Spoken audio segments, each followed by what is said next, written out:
Hello, hello. I'm Alexi, and with me, as always, is Jay. How you doing, man? What up? What up, indeed? I'm good. Now, really interesting lineup. To my left, or to our left, I should say. Yeah, we're seeing Alanga making his debut, Diallo back in the team, Van der Beek starting again. Pretty much a whole new back line. Obviously, Harry Maguire is probably out until the Europa League final, at least. What's your... I mean, Leicester are putting out a strong squad themselves. So what's your thoughts on the team? How do you think this game's gonna pan out? Yeah. Do you know what? I'm excited. Sorry, Emma tried calling me at the same time. That's okay. She forgot I was streaming football. No, I'm really excited. Like, I like, at the end of the day, we've got top four. We've got top four sewn up. Yeah. The way I see it is that if we were to not finish second, which I still think we will, but if we weren't, you could blame the Premier League for, these fixture build-ups. Like, not being funny, but making us play these fixtures. I know that it was our fans protesting, but that's not the players' fault. It's a lot. I mean, what's so wrong with having a Liverpool game after the Europa League final or whatever? Yeah. But, exactly. I mean, and like Harry Maguire, even he's like touch and go, Exactly. Yeah. So it's kind of like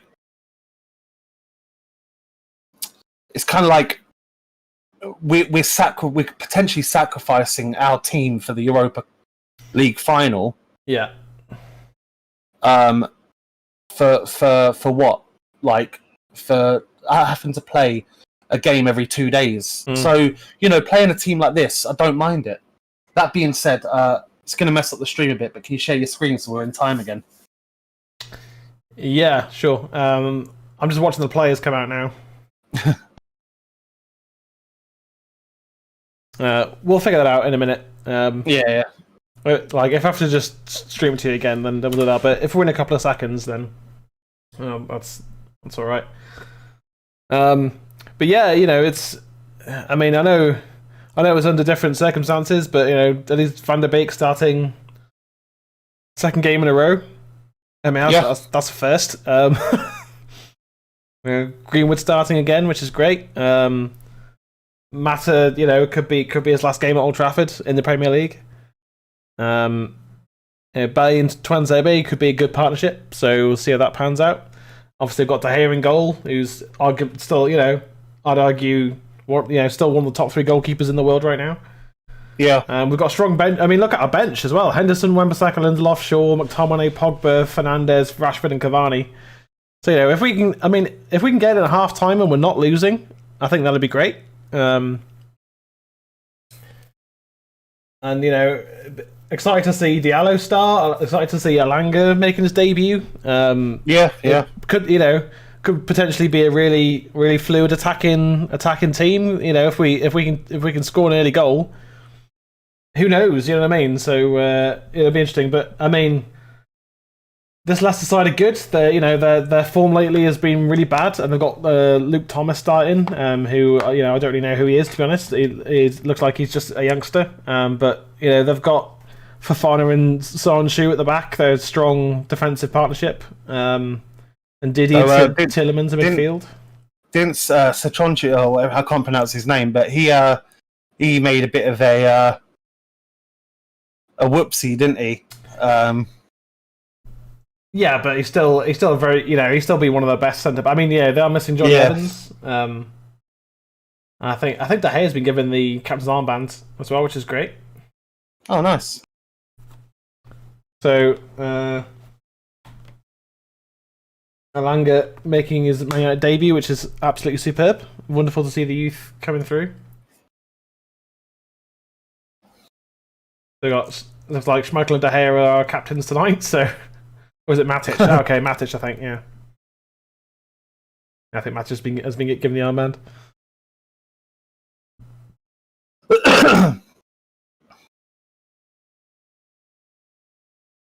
So, we'll see.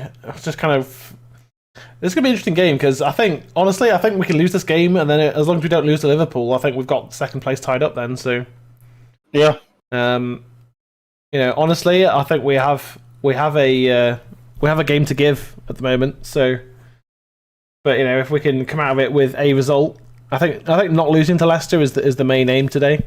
I think if we can go and not lose, I think that's a good result. So we're not far off from kickoff now. Yeah, got the drone footage going above. Yeah. The referee just blew his whistle, and they're taking a knee. Oh, you're a bit further than I am. Yeah. Kickoff. Yeah, you're way ahead of me. Okay. I will stream it to you then. I think it's probably the easiest way, isn't it? Yeah.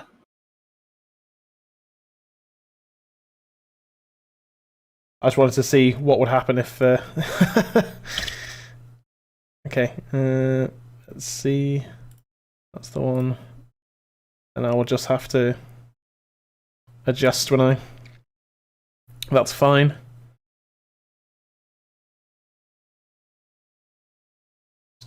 Get the game off the screen is the first thing there. I think I'm top right now. There we go. I mean, as I say, they're without Johnny Evans and we're without Maguire, so I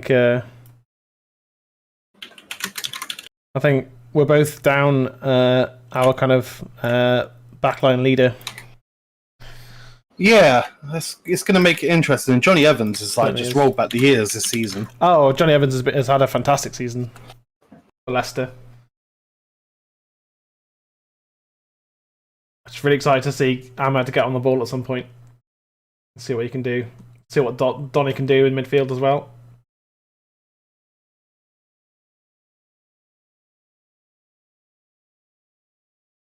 Ahmad with a poor pass there.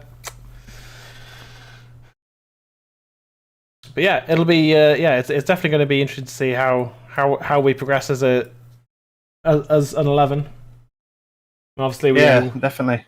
If we're in trouble at half time, we can bring on the likes of Bruno and Rashford and that, can't we? So and Cavani. Hopefully, we don't need to. Hopefully, it's sort of relatively even. I mean, our back line is relatively solid. I think Bailly's going to be our kind of leader at the back, isn't he? He's the most experienced. Yeah. Hopefully, he and Matic between them can sort of keep us strong at the back.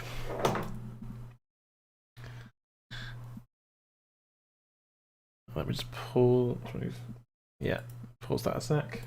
There we go. Get the timer back in time. Yeah, unfortunately, I had to give up on the Villa stream after about half an hour because it just kept pausing and pausing and pausing. I was just getting further and further behind. Oh, really? Yeah, it just wouldn't run. So, I didn't even watch the game. I just watched the highlights afterwards in the end because I just couldn't get a stream that would work. I mean, we're carrying. I mean, in terms of the lineup, so we're carrying Mata because he's got no pace. Alanga and Diallo are still a bit unknown quantities, aren't they? Yeah. I think Matic is going to have a solid game.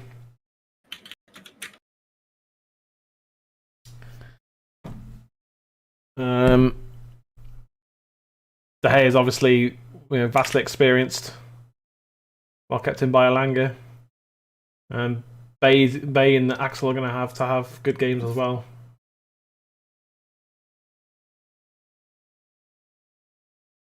But we will see we'll just kind of see how it unfolds, really. I mean, we're looking relatively comfortable on the ball so far, the first sort of 4 minutes.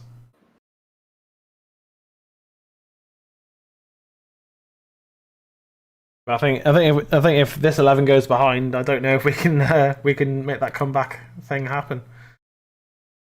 that we've been doing. That's the only thing, isn't all it? season. Yeah, I mean, yeah. As I say, we can bring on Bruno and Rashford and Pogba and that, and change up the. But you wouldn't really want to because.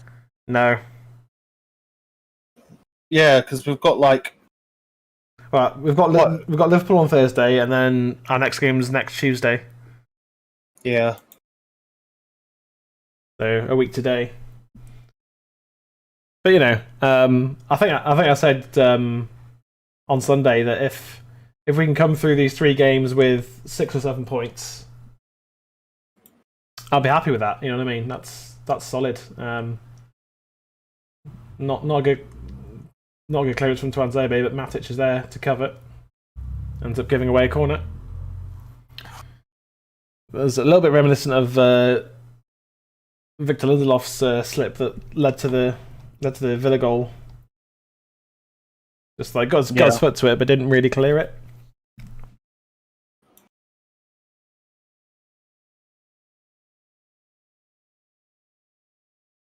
Both Diallo and Elanga are outside the box, headed away by Tellez, who's gone down. That's a head injury. Oh, Kerry's in chat. Kerry says, Kerry. "Oh, hi Jay, how are you, my friend?"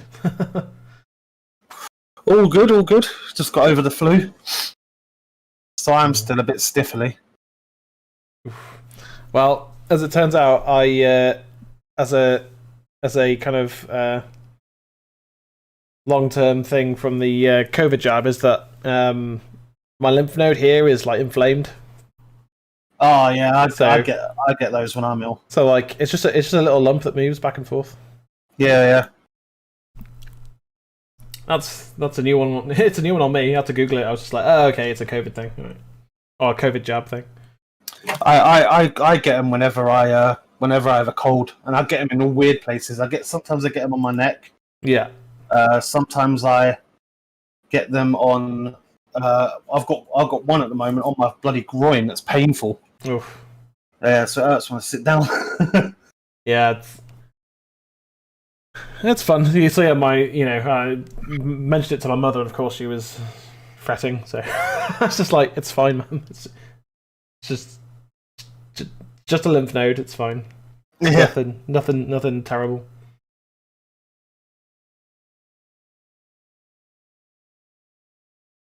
It's when they swell and they don't move is the issue. Yeah, it's when they're like hard and whatever, isn't it? Yeah. Tuanzebe with 2 poor touches so far. Yikes, says Kerry. Yikes indeed for Jay, yeah. You get used to it after a while. Yeah, I bet. Yeah, I kind of have a feeling that Leicester would be sort of in control of the game because, I mean, can we realistically win the midfield battle with Matic and Donny? I mean, again, Matic of 4 or 5 years ago, yeah, probably. But both teams playing quite slowly at the moment, so it's not really been an exciting game, is it? No, not at all. It's been a bit of a poor game, but Leicester looking to break forwards and Vardy trying to get a flip on it, but De Gea onto it quick. See, if you've ever wondered whether Henderson's our number 1, I think this game kind of proves it a little bit. Yeah, I mean, honestly, I think we'll end up with Henderson as our number 1 next season. Whatever happens, I think that's going to be the way it goes. I think De Gea is probably going to end up going, which is really unfortunate because he's still got a good 5-6 seasons in him yet. Yeah, at a high level. And I think he proved that against Roma, didn't he? He's put in a phenomenal performance. Save after save. I don't know a goalkeeper that lets in 3 goals and has played like the most standout performance all season. Yeah, but like, and De Gea got man of the match. Like, yeah, I know they were nowhere near his fault either. Like, there's not much you can do about it. But like, without David De Gea, we could have easily ended up losing that tie. Yeah.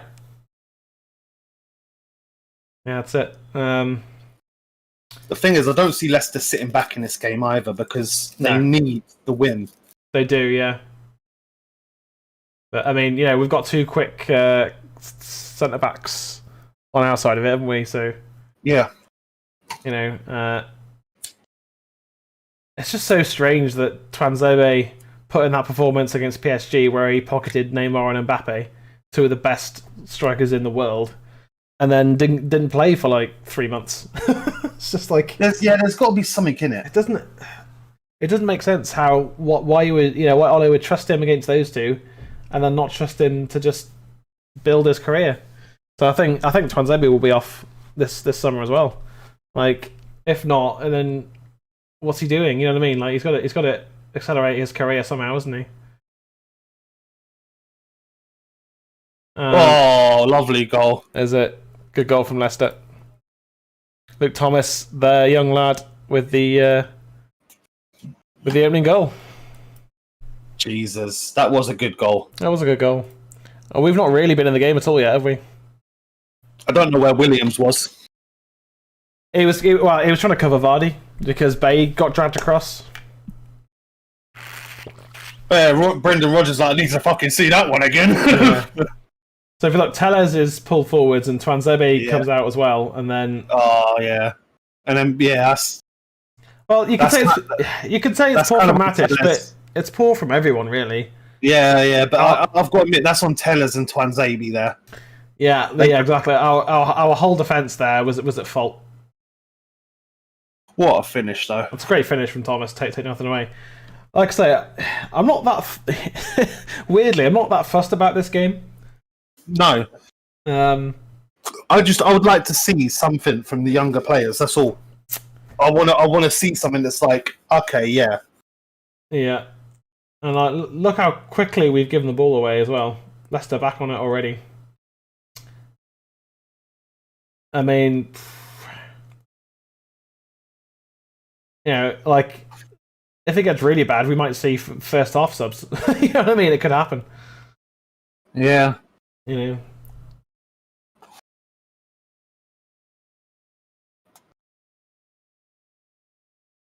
Oh, here's Alanga.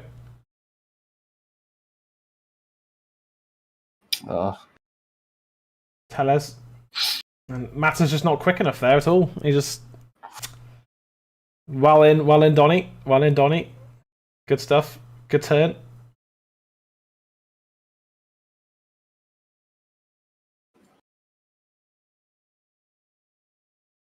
$50-50. Mm-hmm. Oh yeah, that's a good point.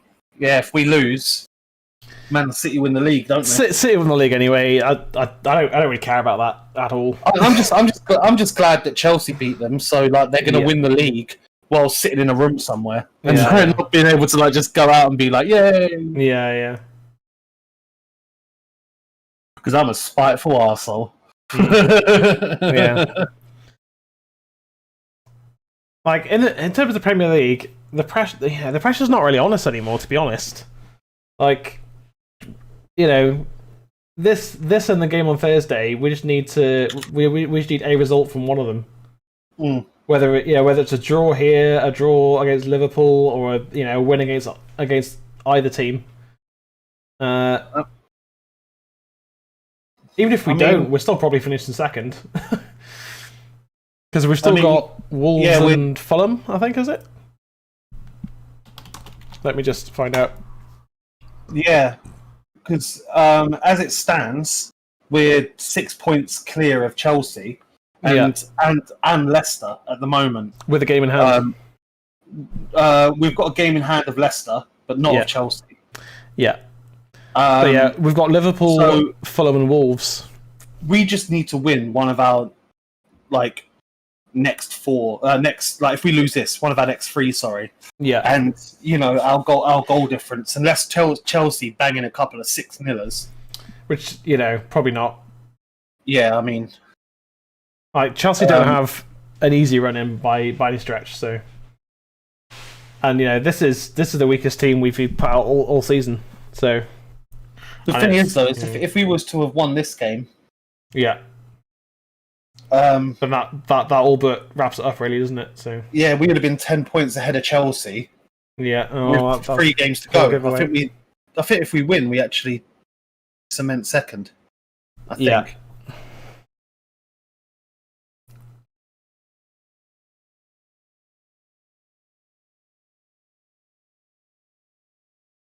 Oh, Mason almost got there. Ahmad almost got there.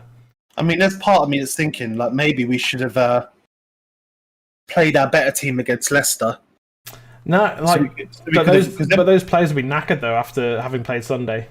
Yeah, that's true. But it's just thinking that because like we'd wrap up second, definitely, like mathematically, then we could play any teams we wanted over the next 3 games. You know?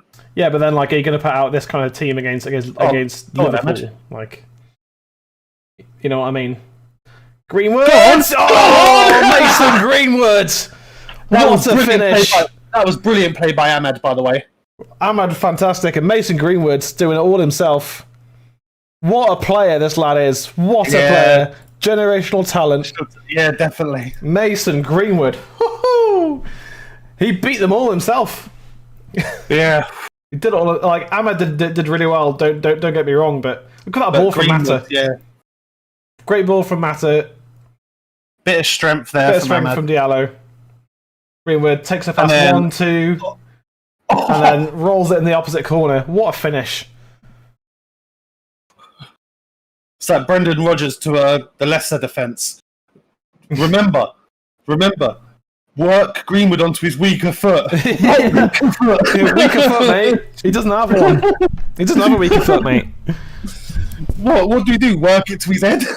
Oh no, because he can score from those as well. Yeah. Great finish from Greenwood, that. 1-1 after 15 minutes. What a start to this game. Do you know what? I know we conceded early, but it feels good to actually get an early goal. I know. Right, yeah. I mean, we've equalised quickly. It's important. Yeah, now what we need to do is just slow down. We know that Leicester have got cracks. Yeah. But, I mean, but like the goal came from a ball over the top from Mata and a pass into Greenwood, and then Greenwood beat three players to put it in the back of the net. But what I mean is that that ball from Mata, that came over, a more experienced defender, because obviously Thomas is quite young. Yeah, they get rid of that like straight away. 10 out of 10. So we know that now we've got some I guess leg room.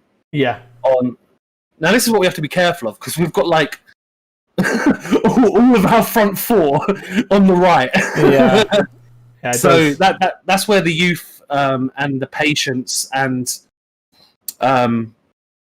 keeping your positional sense. Like the football intelligence, basically. Yeah. Like Alanga was like a bit too eager to move across the pitch there. Here we go. Is Alanga? Let's see what you can do. That's a shame. I was hoping he'd run that to the byline, but yeah.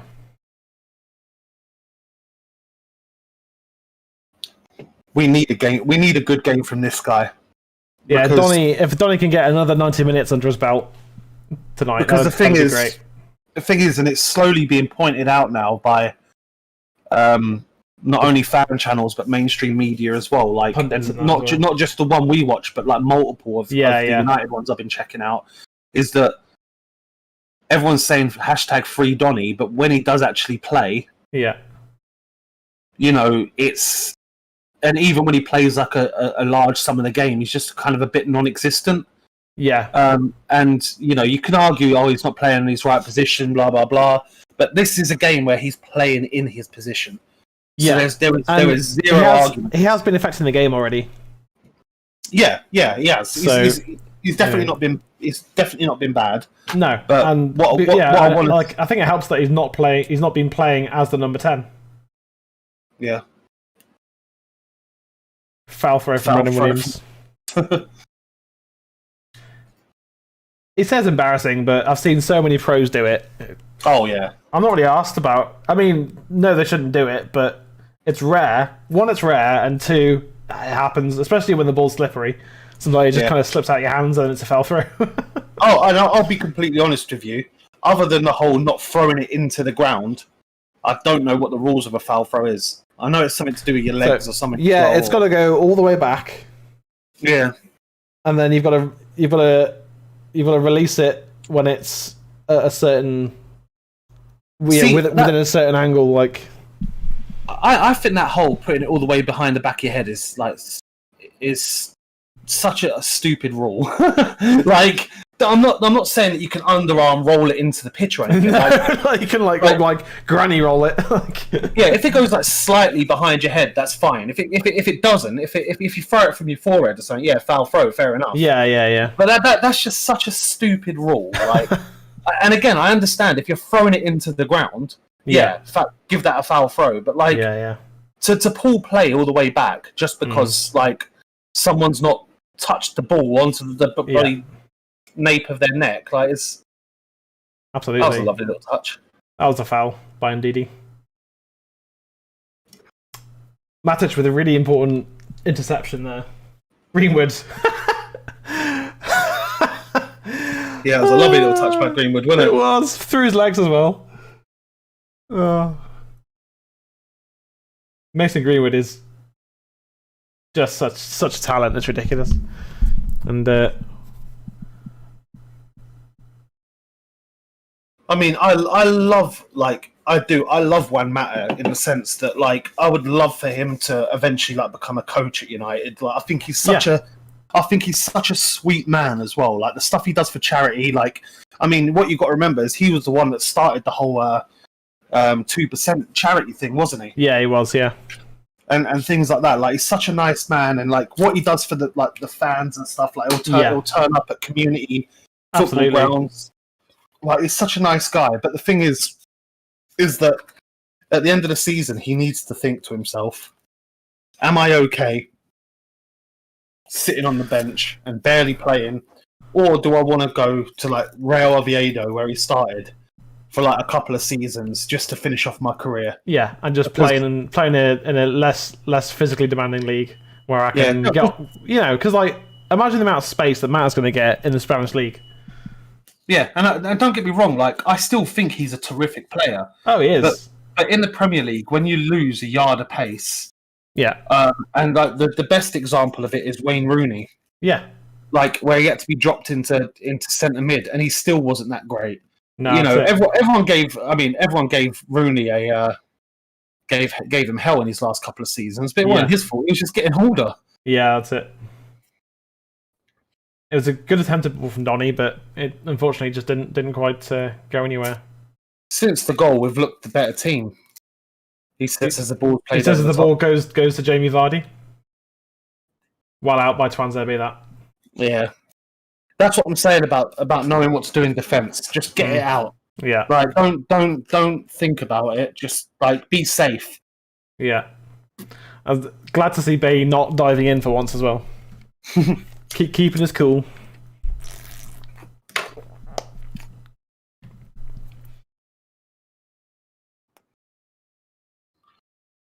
I thought the commentator was going to say then the goals had dried up a bit in the second half of this first half. I said, "Jeez, what did you expect?" Yeah. Then again, the last game one of the last games we finished did finish 8-5 on aggregate. So yeah.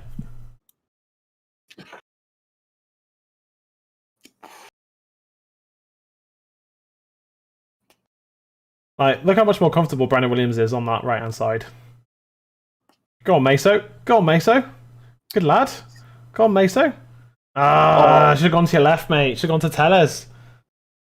So, really change of subject, but tomorrow's my birthday, so I bought myself a cheeky birthday present today. Oh, sweet. That's awesome. I finally caved in, and I bought myself a bunch of Warhammer 40k models, some paints, and some brushes and stuff. Nice. Yeah, and I'm thinking about setting up a little station on my dining table. Yeah. And streaming it. Yeah, do it, man. Absolutely. Yeah, do right. Because I used to collect back in the day. Yeah. And it's always been one of those things that, like, I've always wanted to do again, but just never even not had the time.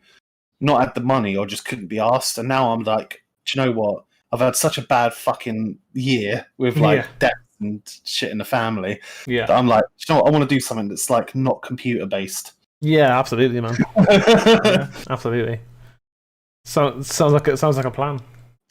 Yeah, so I just got like a basic like Space Marines sort of starter set. Yeah. Some extra paints and washes and stuff. So yeah. Yeah. Yeah, I had some. I think I've still got somewhere actually some Chaos Marines. Yeah, nice. I was really tempted because on the Games Workshop site they had the Lord of the Rings one. I've still got my Lord of the Rings ones actually. I don't think I've got them here though. But yeah, the Lord of the Rings was the first one I got into. Yeah.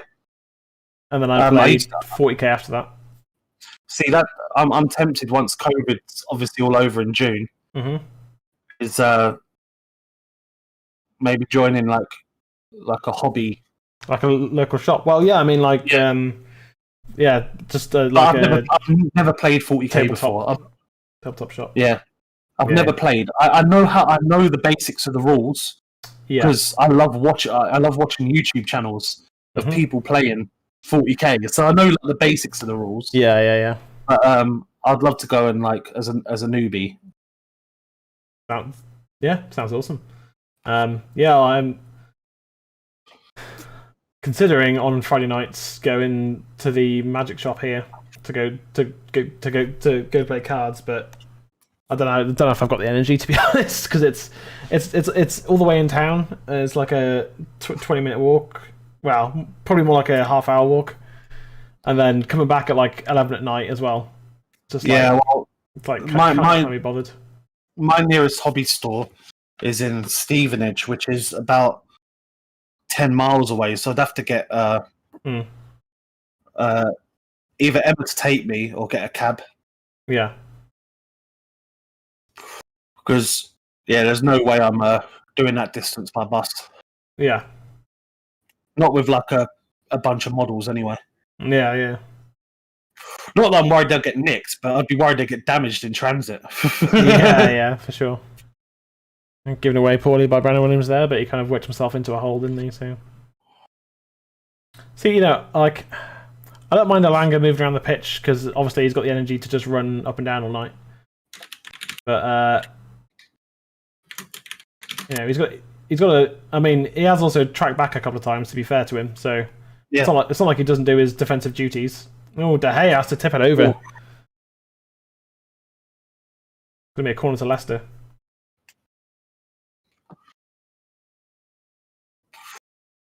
So that's one thing I do love about De Gea as well, is that he does have that. He doesn't take risks. No, safety first, always. Yeah. We remember when we first got him, when he used to run out and try and punch the ball out. Yeah. He was terrible at it. Yeah. But I think that's partly why he's never really been a keeper to take control of his box. Yeah. Diallo. Well out. Gets it out, but it's going to come back. Oh, well in Diallo. Oh, lucky. Brilliant stuff from Amad Diallo though. He looks right. He does. He does, yeah, and like he's been tearing up in the under 23s. To be fair. Oh yeah. He's been an absolute monster, but Ole's Ole. He's just stubborn with his using the same 14 players every week. So it's been really good to see some other players getting a game. Nice flick from Mata that. Oh, good pass from Alanga, but it was well dealt with by Leicester. Alanga losing out there. I'm offside. I'm actually shocked not to see Shola Sholatiri on the bench. Well, I think it was either going to be him or Alanga, and maybe Alanga's been showing a bit more about him in the past couple of weeks. So maybe because I've not seen Sholatiri for a while now. To be fair. Yeah, Maguire's touch and go for the Europa League final because he's got a minor ligament damage. Yeah. So, but Ollie's hopeful we can see him. But the question is, though, is if he doesn't play for the rest of the season, right, and he comes back ready for the final, do you play him when he could not be match fit in a final? That is the question, isn't it, really? I mean, I think, I think Ole will just listen to the physios on that and just be like, is he ready to play? I mean, if he's not ready to play 90 minutes, he might start the game and then come off after, at half time or after an hour. Depending on his fitness, Eric Bailly with a poor pass, but again, if players don't get to play, every other game, then they're gonna be rusty and sloppy, aren't they? So, yeah. And I think Ole certainly could have rotated much better this season. But I think part of the problem he's had is that we've gone in losing at half time, so he's not been able to make the subs that he would want because he's had to keep them on to try and turn the game around. he also comes from an era of football team where you had your strong starting 11. They were the 11 you would start with if they were fit, and then you would have the ones that you bring on when needed. And I think that's been the case. And it's really difficult because I don't know. I think that most of our games have been so much easier with a better midfield. Yeah. Oh, yeah. Yeah. Absolutely. If we'd had someone like Declan Rice. Yeah, and it's like, what do you do then if you're losing a midfield battle and you're 1-0 down at half time and all you've got is, because we've got don't get me wrong, throughout the season we've had attacking options, Greenwood, Cavani. Yeah, but you say our midfield's been poor. It's just but he'd rather play McTominay over Van der Beek. Yeah, and Van der Beek's a much better footballer. he is, but at the same time, I can understand it because when you play with certain players over and over again, you build a chemistry, don't you? Yeah, exactly. Yeah, and I think that your first season in English football, I think Ollie's probably mismanaged Donny in a way, but it was kind of look, I want you to kind of experience the league this season. Yeah, but if he needs to play to experience it, though. Yeah, no, agreed. Yeah, but and swapping out Donny for McTominay, I think then leaves you because McTominay, as much as he is better at box to box, if you tell him to drop deep, he'll drop deep. Donny is not a drop deep defender. I mean, and then he would do it, but would he do it effectively? I mean, you could argue that McTominay's not done it effectively himself. So no, he hasn't. But, it's a difficult one. It's a difficult one.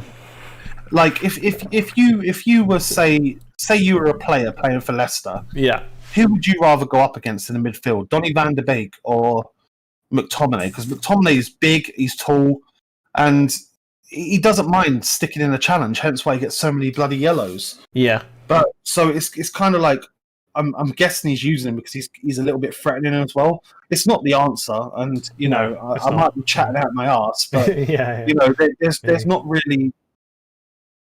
Even if Donny van der Beek was the best midfielder in the world, there's still very little we can do in terms of changing the flow of a midfield game. Yeah. But I mean, part of it is that Donny van der Beek can pass. I mean, I know he's given the ball away a few times, but that's because Donny goes for the dangerous passes, whereas McTominay doesn't give the ball away when passing that much. But that's because he goes for the safe passes every time. So, backwards and sideways is, yes, he's made a few good forward passes, but. I mean, Donny's passing is no better than how risky. Donny's passes are no different in my eyes to Bruno. I think Bruno is terrible at passing the ball half the time, but every now and again he'll hit a gem, and he's hit those gems so often. Yeah, and I'm not saying that Bruno's a bad player. Of course, I'm not. He's brilliant.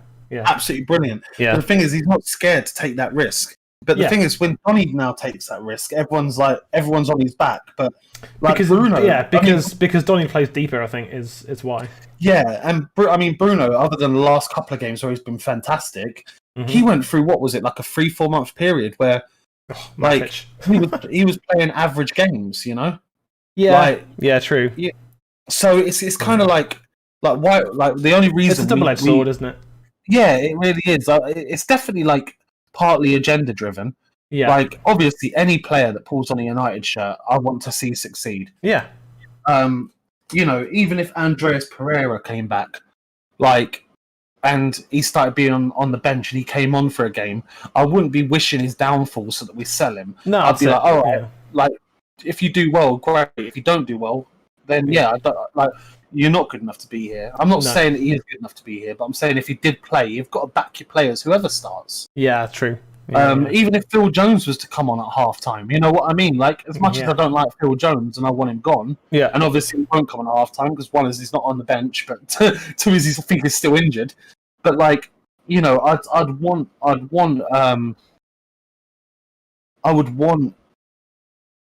him to do well because that means that we do well. Yeah, and I think it's the younger United fans that don't really understand, don't understand football.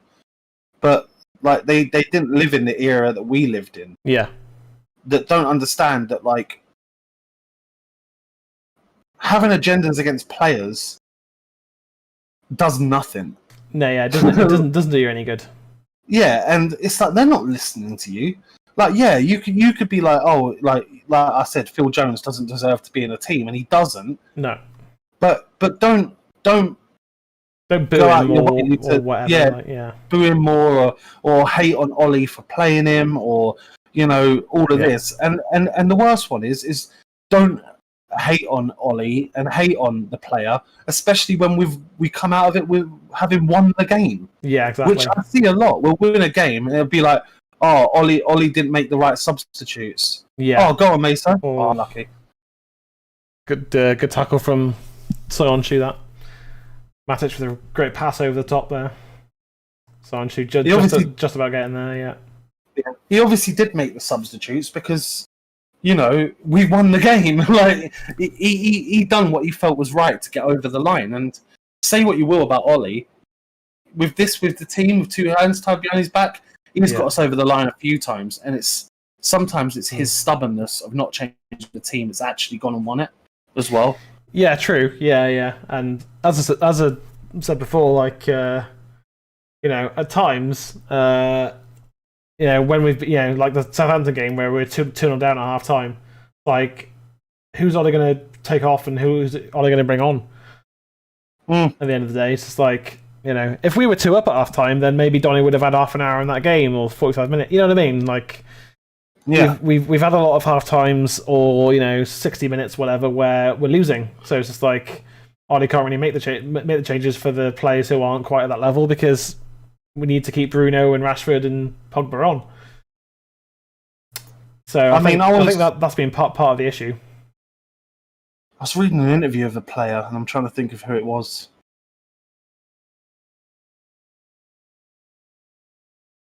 I'm trying to think of who the... Oh, that's unlucky. I'm trying to think of who the player was now. They were talking about how great Ollie is as a coach. And even though he got let go, and I'm trying to think of who it was.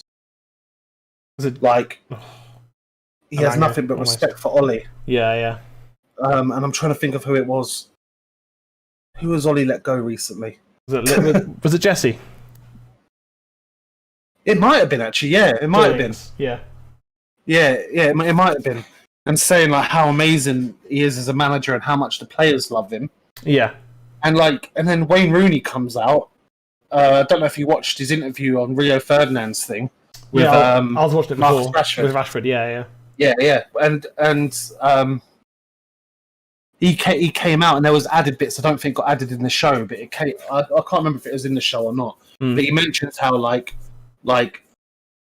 Mourinho lost the dressing room after like a season. Yeah. And like Ollie has managed to, even Pogba comes out and sings Ollie's praises. Yeah. And you could argue that that Ollie's got the better out of Pogba than anyone. I mean, yeah, he's been brilliant. He's been brilliant under Ollie most of the time. he has. And I do hope he stays, but only if he signs a new contract, because I don't want to see another central midfielder go on a free. No, definitely. Matic is having a solid game so far, I have to say. He actually is. Brando is not having a good game at all. Nah, he's been awful. Yeah, with a foul. Foul on Vardy. I don't mind that foul. Ooh. Only just. It was only just. Yeah.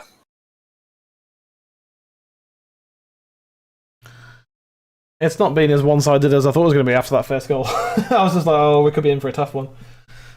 But Greenwood scored a really good goal, and yeah. I can't believe there's only been one attempt by each team, and both has led to a goal. I know. Yeah. I guess they didn't count Tielemans' attempt as a shot. They must have counted it as a cross because there's only been two shots. It was a cross. It wasn't a shot. I think Leicester just aren't playing well at the moment, and we've got our youth team out. So go on, Elanga. Oh, just beaten to it there by the right back. I want to see. Oh, that's a bad ball. Good interception by Donny. Elanga. I want to see Elanga with a bit of space in front of him and what he can do, because at the moment he's being crowded out. Yeah, I want to see Diallo, do what he's supposed to do and beat a couple of players and get it in the box or something. Like, you know what I mean? As from what I've seen of the under 23 games, that's exactly what he's all about. When you're younger, though, like coming into the first team, it must be so scary. I guarantee that most of these, like Elanga's probably thinking, I don't want to make a mistake. So, like, I don't know. Sometimes I just feel it. Oh, lovely, Axel. There's a foul on Twanzebe. That really good block on Twanzebe there. Brilliant tracking back to deny Vardy. Yeah, brilliant strength. And this is. Oh, Matic's feet again there. Although his pass was overhit, but really good feet again from Matic there, just showing his quality. You were saying? Twanzebe, like, it shows how much, like, having a quick centre back helps, because Vardy isn't slow. No, he's not. And Axel was actually behind him. Yeah. So. And Vardy's not quite as quick as he was 4 years ago, but he's a far more clever player now than he was 4 years ago. Far more experienced. Because the Leicester team that won the league was all about pace, wasn't it? Good block. It was. Diallo's been doing his defensive duties really well tonight. And that's slips. That's about the fifth time I've seen Diallo fall over there. Bucketing it down in Manchester, though, isn't it? It is absolutely pouring it down. Diallo with Brandon there, with a really good interception, but Van der Beek losing out far too easily. Really good interception again from Van der Beek, though. Mata losing out. Leicester with a little bit of pressure now. They're trying to swamp us. Yeah. So every time we get the ball, two players are on us quickly, and Brendan Rodgers does that really well. Yeah, I'm just watching our defensive line, and it's doing a good job of just staying in line. Yeah. Well in Brando.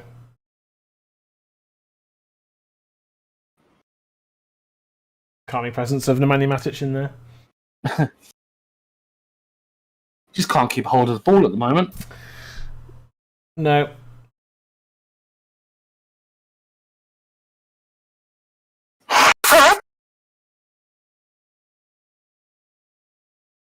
What happened there? Don't know. I just heard it. Just okay.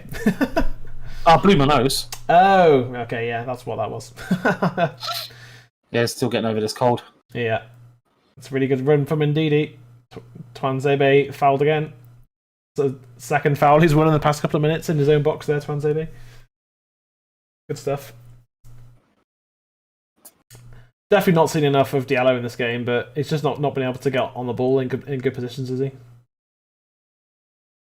To be fair, none of our forward players have. No, Like, just think about the one time they did scored. So it was a bit of Greenwood magic. Yeah. No team has like, I think as it stands, a 1-1 is fair. Yeah, I mean,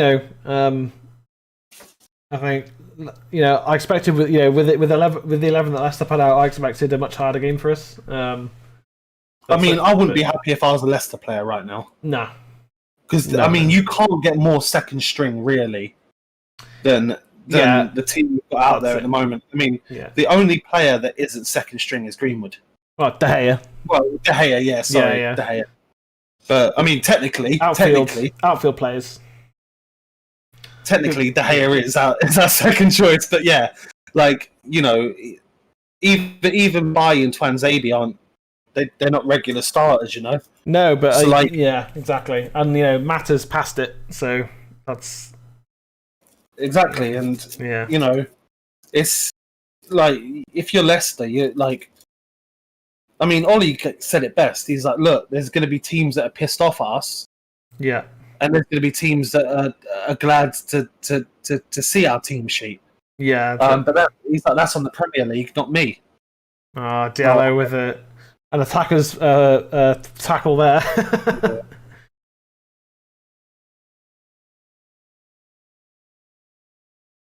Yeah. Clever free kick from Ndidi that he knew he was coming in there.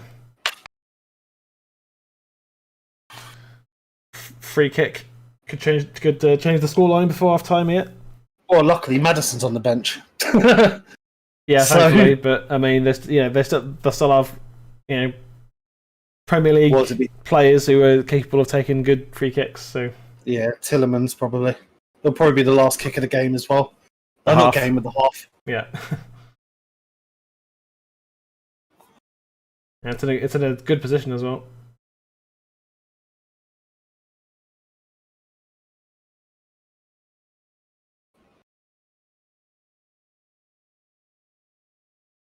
Telling Juan there to just stand on this. I think it's Ndidi, isn't it? Yeah. Tinnerman straight at the wall. Half time. Interesting first half. It was entertaining, at least. Yeah, I mean, it's definitely been a battle of the midfields and some really, really poor passing from both teams. Yeah, it's not been. I mean, Leicester just aren't playing well at the moment. And as we said a few times, it's very much our second string team out. But I think after the first sort of 10 minutes, we settled into the game. Matic, just a continuous shield in front of the back line. I think it's one of Matic's best performances of the season, to be fair. Which isn't hard because he's either not played much or when he has played, he's not played very well. So I think he's been very, very good today. Matic has been brilliant. I mean, Matic for me has been so far my man of the match, up there with Greenwood. Yeah, I think absolutely. And if Axel hadn't looked so lost for that first goal, lost for the first goal, and sort of in the first 20 minutes or so, I think he'd be up there. But the first 20 minutes, you could tell he's just rusty. So. But he's grown into the game. He's made some really good challenges. Drawn a couple of very vital fouls. Yeah, exactly. Some vital fouls in his own box as well, which is great. It's good to see defenders who can do that. That's something that Vidic and Rio did really well back in the day as well. So, it's just, again, why hasn't he played more? But we could we could talk about that all night. So, I think De Gea's looked fine, steady on the ball. Leicester trying to affect a high press, but we have to. Should I say Leicester have turned the ball over in our half a few times, but not as much as when Fred's on the pitch. So that tells you something, doesn't it?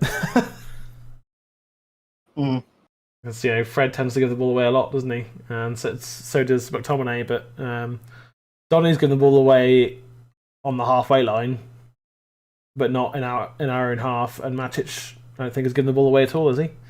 That's definitely not in our own half. He had that misplaced pass. He took it around the defender. Had that misplaced pass to. Yeah. But it was nothing. It was nothing. Nothing bad. Yeah, nothing like. Nothing to bring down his overall score, really. Just a misplaced pass. Yeah, exactly. But and it wasn't in a dangerous position, like when Fred just gifted a goal to whoever it was. I can't remember now. Was it Everton? It might have been Everton.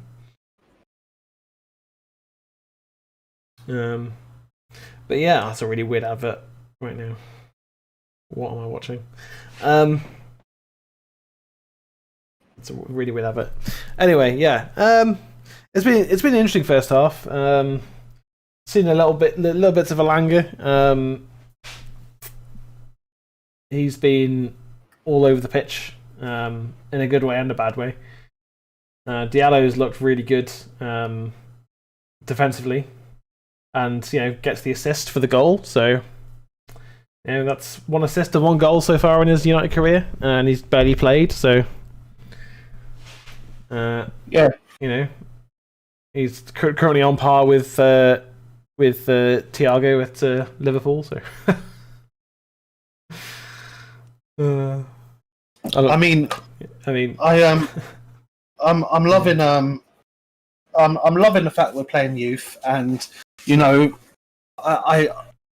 Ahmad's done well when he can, but it's one of those games where it's going to be really hard to rate them, because like I said, it's a second string team. Yeah. And the quality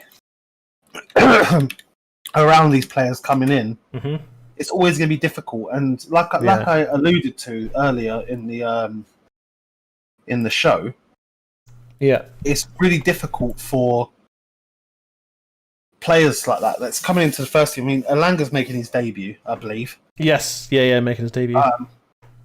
And it's like, in his mind, it's like, oh God, please don't let me mess up. So he's trying to play it sort of semi-safe. And you can kind of see that with Ahmad as well, like the hesitance to run at players, because at the end of the day, this is all new to them. So that always comes down to self-belief. Do they have the self-belief to like the likes of Rooney and Rashford did, to just run at players? And I think, as I say, I've seen in the under-23s that Diallo can go around players and that, but but it's like when you use a good example of Rooney and Rashford. When they came in, they had a first team around them. Do you know what I mean? Yeah. So it's like, I mean, Rashford and Rooney had very similar rises to fame. One got a hat-trick on his debut, the other got 2 goals on his debut and 2 goals in his Premier League debut, and against Arsenal as well. Yeah, who were arguably a lot better than they are now. Yeah, and like it was brilliant, but like he had that like team around him. Now, if at like 70 minutes it's still 1-1, do we bring on like a Bruno for Donny and a Pogba for Elanga or something like that? No. I was thinking more who's our other for Mata. And then see what they can do. Because, like, if you think about it, Ahmad's goal. Yeah, I see what you mean. Ahmad's goal in the Europa League, it's because Bruno unlocked played it for him. Yeah. Yeah, and it's just like, so for me, it's kind of like, what do you want to do? Do you want to just give these players a taste and then bring on your good players, or do you want to give these players a taste and give them a taste around top quality? Because I'll tell you what I'd rather do. Yeah. I'd rather save Rashford, who has obviously injury issues, because you don't want him getting injured. And Bruno, to me, I mean, I'm gonna touch wood when I say this. Bruno, to me, is one of those players that will play and play and play and play. He will. Yeah, so he will. It's like, you could probably bring him on, and it's probably a bit of a safe bet. Yeah. And I'd love to see what he can do, because at the moment, the goal for Greenwood, when you look at it, it was Mata picking it up really deep in our own half, almost near our own area. Yeah. Whipping it up to Ahmad. Like the midfield hasn't really put a foothold in the game in terms of attacking. No. They've been very good defensively, Yeah. but attacking, no. But if we had that, like, Bruno in the centre, could he unlock Alanga and Ahmad? Probably could, yeah. Probably could and would. And that's what I'm saying. Like, you know, I won't heavily judge them on this game. No. No, not going to judge them heavily this game. Because, like, this may as well be a Carabao Cup game against Luton. Yeah, I mean, that's the kind of team we're playing. It's very much a squad I'll put out on FIFA if I've got a congestion of games that Ollie's put out. It's very much this is a FIFA squad right here that Ollie's just gone. What do I do? I'll just play a FIFA squad. Yeah, and it's kind of worked. Yeah, and.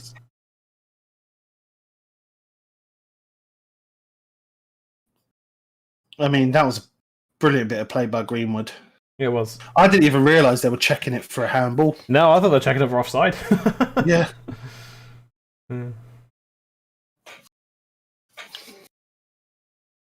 Bloody closest to Premier League trophy is going to be to Old Trafford for a while, I think. Unless we can really make some headway in the transfer window. Yeah. Well, we're going to cover that, obviously, when we start doing the transfer stuff. As the season comes to a close, I think after the Wolves game, we'll be getting straight into all the stuff about Sancho and Torres, the centre back, and that. And I wouldn't be surprised. I would not be surprised with everything that's gone on and the Glazers trying to make an amends. Oh yeah, I think we're going to end up buying. I think we're going to end up getting not exactly these players, but a Sancho, a Rice, a Varane. We're going to end up getting like 2 or 3 really top players, so that they can try and buy the fan base back. But it's not going to work. No, but and I reckon it's going to happen very quickly as well. Yeah, honestly, I think we're going to have at least one player pretty much signed before the transfer window even opens. I reckon that player's going to be Sancho. I do reckon. Yeah, it's either going to be Sancho or Torres that are going to be signed before then, but definitely Sancho is going to happen before the Euros because we've said as much. And we need to do it because basically, if we rest on our laurels with Sancho, wouldn't be surprised if Liverpool's snapping him up. He's going to end up at Liverpool, and that's going to be Although I say that if they end up in the Europa League, then maybe not Liverpool, but he's going to end up somewhere else. If we don't get him, he's going to end up somewhere else. That's for sure. I wouldn't be surprised if Varane went to Chelsea or Man City. Yeah. I mean, I don't think Varane's going to go to City because Pep's got his defense sorted now. But I think Chelsea is a real possibility. Yeah. And the way Tuchel's been playing, like Jesus. Chelsea are going to be at least in the conversation for a title challenge next season, at least. It's just can we bring in enough quality to do the same? That's the question. You know what I mean? Because if we can put right the results, I mean, we know so far we've only lost 3 games this entire season. We lost to Palace. We lost to Spurs. We lost to Sheffield United. Yeah. Oh, we're not. Sorry, 4 Arsenal. We lost to Arsenal. Yeah. And that's it.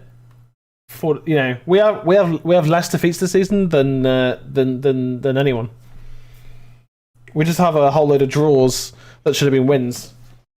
And I think if we can put those results right, if we can win those games that were draws this season, if we can keep beating City and if we can beat Chelsea and the small teams as well, then we've got a really good shot next season.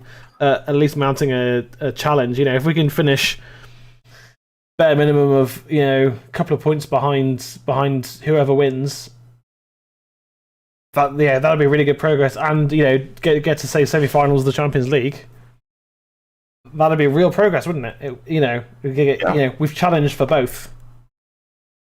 Yeah, and again, like it's I'm gonna bring back the same old thing I go on about a lot, and that is I don't understand how any United fan can be Ollie out for what he's done this season. Oh no, God no! Like I mean, Ollie in, Man United all day. Mourinho second.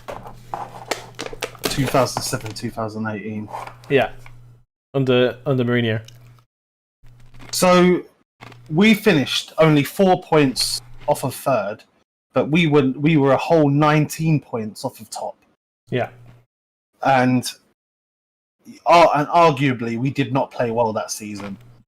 I mean, we only scored 68 goals in that season. We conceded 28, and if you remember, that was the De Gea year where he pretty much got us there. Mm-hmm. And now looking at the table now, because I want to look, because I don't want to say anything that I might be wrong. I think a win doesn't a win put us within? Is it 8 points of City, something like that? And if we win today, we're 7 points off of City. Mm-hmm. But our goal difference, I mean, admittedly, we've scored the same amount of goals as that season. Mm-hmm. But obviously, we've still got more games to go. Yeah. But like we've just played better football. I mean, I know there's games where the first half has been a bit shit, and there's been games where the whole game's been shit. But in terms of some of the games this season, this has been the first season I've enjoyed watching United play. Well, actually, and last season as well, to a degree, but obviously the whole kind of fucked that up a little bit. Yeah. But like, it's probably the first full season that I've enjoyed watching United play since Fergie left. Yeah. So it's like, and again, just think if we hadn't had that weird start where we had no preseason, and if if Ollie had gotten one of his targets that he wanted, how different of a season it would have been. Oh, 100%. Like, I honestly reckon that if we would have actually got a centre back and we would have got Sancho, which isn't a great deal to ask for, it really isn't. If we got on Upamecano and Sancho, I think we'd be within 3 or 4 points of City now. Oh yeah, and I mean, and this would be a huge game, and so would the Liverpool game. There's a couple of games, a couple of draws that we've had, and I could argue even a couple of the losses. Yeah. If we would have had those, if we would have got those points, then we are so close to City. Yeah. That they're like they are dropping points, but the thing is I don't see them dropping points or many points now, because there really isn't like. If they were within 5 points, I would say we're still in a title race. But because we're in that awkward 7, which requires them to lose 3 of their last 3 games, that's never going to happen. No, I can't see it happening at all. No. Like, they've got too good of a squad, and Guardiola's too good of a manager for that to happen. I mean, because even a draw today pretty much seals the title for City. Because the only thing that's keeping them ahead... Yeah, it's just mathematically, it's not over, but it's over. Yeah. So, we'd have to go win... Like, if they were to lose... Like, if we were to... This game is to end as a draw, and they did lose 3 games... Yeah. And said they lost them all 1-0... Mm-hmm.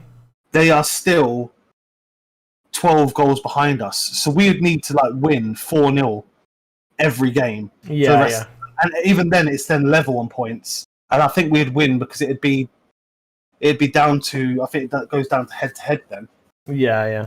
But like, ifs and buts and all that. Yeah, but I mean, the point I was making is that if we had those targets, and maybe we could have done better in those games that we should have done, especially when we're playing like we're overplaying some of our players. Yeah, including the Champions League. Like we probably would have ended up in the quarterfinals of the Champions League or something. You know what I mean? Like. would have changed our season that way. I mean, I love that. I love the idea of being in the Champions League and being in the quarters. Fireball, what up? And given the fact that hey, Bible, sorry, but given the fact that it's like an all English final. Yeah. Like there is nothing to say that we couldn't have been one of those teams. Yeah. Because like Chelsea, like we've got the attack to do it. Yeah, and Chelsea have it like it's kind of like. Do you remember when Chelsea won the Champions League under Di Matteo? Yeah, yeah. And it's like they had sacked. Was it Avram Grant they had sacked or someone? And he got given the job, didn't he? Yeah, and he went and won them the Champions League in 2010. Yeah, yeah. Like, to me, that's kind of like what Tuchel's doing now. Mm-hmm. Like, he's kind of taken over from Lampard, who, like, you would never think that, like, Chelsea under Lampard would ever get probably even to the quarters or the semis, And yet they did, and it's like I kind of think like where would we be if we had the players that we wanted? But I'm kind of glad we're in the Europa League final, and I'll tell you why. Because like these players need to know what it's like to win a European competition. Absolutely, or what? Just for some of them, just to win a trophy. Yeah, just to win a trophy, but especially a European competition where you're playing teams that like. It's easy to analyze Premier League teams, so to win an FA Cup or a Carabao Cup, like it's why they have they don't they say they don't have as much meaning as they used to, because back in the day, winning the FA Cup was everything, because the European Cup isn't what it is today. It was only like 16 teams back then, and there was only like about 5 games, and then you were a champion and shit like that. So like whereas like the FA Cup. And that, the European Cups these days, it's like playing teams from all over. Yeah, and you've now got a chance to be not only win a Champions League, a European League, but next season you have a chance of being in a Super Cup. Yeah, which means within the space of like 6 months, we could realistically win 2 titles. Yeah, two trophies. Yeah, yeah, and. To me, that is more important than with this team than finishing second, or finishing in the quarterfinals. To actually win something, lift something, and feel how good that feels. Yeah, it could it's like Roy Keane always says: whenever you win a trophy, you can't wait till the defense of that trophy begins again, because you crave winning another one or winning it again. Yeah, that's it. Green goal to us old, absolutely. We had a chance, mate. We screwed up. Yeah, we did. We had, like last season, we should have won the Europa League. But I think, strangely, that's kind of been a good thing, because Ollie's learned that he's going to go for it. So that's why I was, it was so important to score all those goals in that first leg against Milan. Yeah. Sorry, against Roma. Because was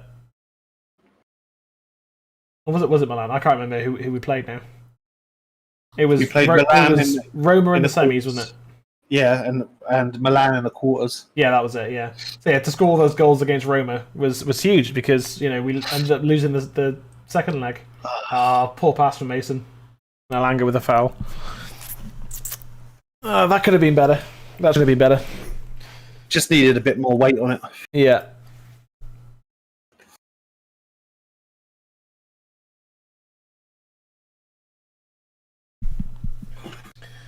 But wasn't it Villarreal that beat us last year?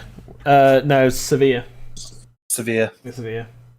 We haven't won it yet. I know. But I mean, we should we should win the Europa League now.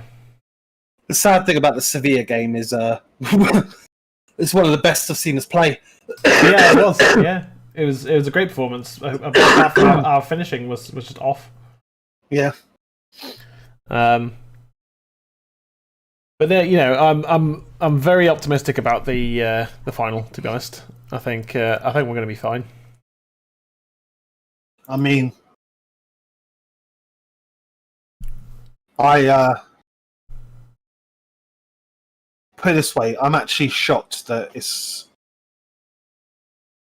not Arsenal, because Arsenal just didn't show up, did they? If you watch the game, like Villarreal just like they leaked chances, and Arsenal had so many chances to actually win that game, and that's what makes me confident going into it, because it's like I always say about how like doesn't matter what form you're in, derby games or rivalry games, form doesn't mean shit. No, it doesn't. No. You know, like, and going up against Arsenal, you could say, "Oh, they're shit." You know, they haven't played well. But when they come up against United, everyone tries that little bit harder. Whereas Villarreal, if we play anything like we did in the first leg against Roma, or even how we played against Milan, like we can have that game won by half time. Yeah, we can do. We just got to put in a good and I think one of the main differences that we've got on our side is Cavani. Oh yeah, he's just one of the best. You know, he's just one of the most clinical strikers in the world. I think. I mean, his goal against Everton. I just hope we're not Liverpool out of Europe. Yeah, I would love us to beat Liverpool on Thursday and just knock them out of Europe completely. Let me resort to my table. Well, not completely, but they would be out of the Champions League. Well, that being said, actually no, they've got the game in hand as well. Because they can actually still finish. They can. It's just if we that's my European Cup. It's just that if we beat them, then it just makes it even harder for them with Chelsea playing so well. Well, they'll definitely go into the Euro 2 Cup at worst, because they'll play in the Europa League, but that's not Champions League. And that fall from winning it a couple of years ago and then winning the league last season to not even playing in the Champions League this season, next season, would be such a fall. I mean, it'd be huge. They have been hit so hard by injuries. Yeah, I mean, most of the season they haven't had a defence. Yeah, it's been hilarious. Yeah, I know, it's been brilliant. It's been great to see Liverpool just collapse. I mean, yeah, we've defended and won titles when we've lost out. Yeah. But I mean, I have no doubts that Liverpool will be back next season. We used to. Do you remember when it would always get to around February or March, and we'd end up having like a huge injury list? Oh, yeah. Needed more connection on that Greenwood. If Cavani scores one more goal from the bench, he'll break the record for a sub for the season. Yeah. It was. Was it Ollie? It probably was Ollie who holds the record. Yeah. Corner fit for United. Yeah, I wouldn't be surprised to see Cavani come on, but it's just can we get him service? That's the question, really, isn't it? Free kick to Leicester, yeah. Do you know, I was watching on the Man United YouTube channel, I was watching all of Ollie's goals for United. Because I just wanted to roll back the years a bit. Yeah. Do you know what? I know he scored 4 against Nottingham Forest, but I didn't know he scored 4 the following season. I can't remember now who it was against. But he scored 4 more goals. It was either the following season or the season after. Yeah. Scored 4 goals again. I didn't realise he had scored 4 goals twice. I just always remember the Nottingham Forest one. Yeah. Also, if we beat Liverpool, we would have gone the whole season unbeaten at home in the. No, because that's completely wrong because we got smashed by Tottenham. Mm-hmm. So that's incorrect, viable. In fact, we got humped by Tottenham, but anyway. Could have been Sheringham. Oh, okay. Could have been Sheringham.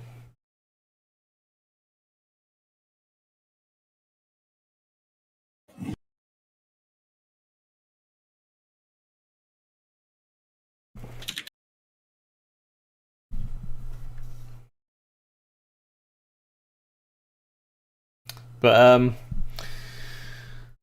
yeah. I mean, if we can not lose from now to the end of the season, then we can keep that away record intact as well. Yeah, we also No, most of our losses have come At home. in the Premier League. Yeah, Arsenal, Tottenham, Crystal Palace. All of them, because our undefeated away record is... Yeah, we've lost... All the games we've lost this season have been at home. Yeah, and then Sheffield United at home. Yeah. It's the away games that we're unbeaten. Yeah, and our only away game left is Wolves. Yeah. Oh, it's a Fulham game at Old Trafford as well. Must be.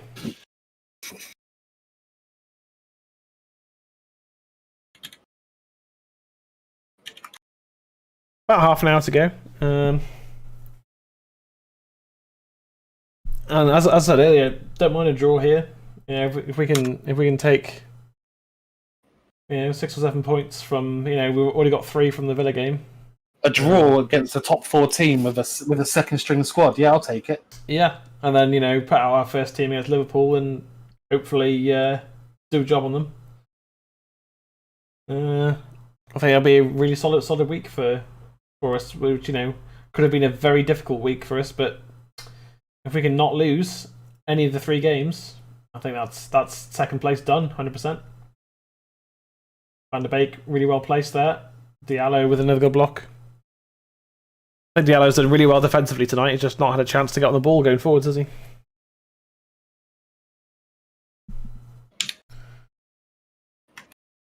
We'll see.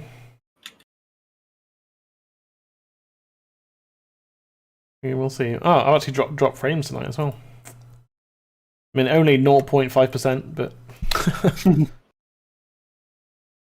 I don't like, to be honest. I don't usually drop any frames. Sorry, I meant in 2021 unbeaten at Old Trafford. Okay.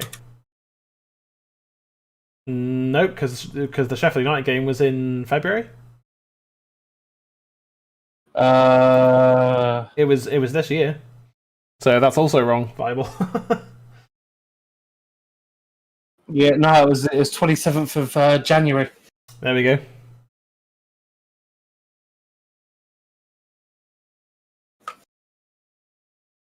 But anyway, yeah, just let's just not lose. I think is the main target, really, isn't it? Let's just not lose this game because Leicester aren't playing very well. I mean, honestly, I wouldn't take off Matic. I wouldn't take off Van der Beek. Really good save. Lovely save. Oh, you got to get that out. Get it out. Brandon Williams got it away eventually. That was poor defending. Really big save from De Gea there. Just as I was saying that Leicester aren't playing very well. It was onside as well. I mean, that touch from Matic just stepped on the ball. It looked like. I mean, that may have saved it there because it made it more difficult for him. Yeah.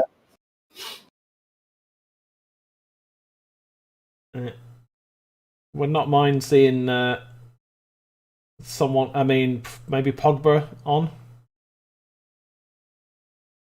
Transebe with a good block. Coming on, United still need 3 points to finish off league title. Yeah. Leicester are certainly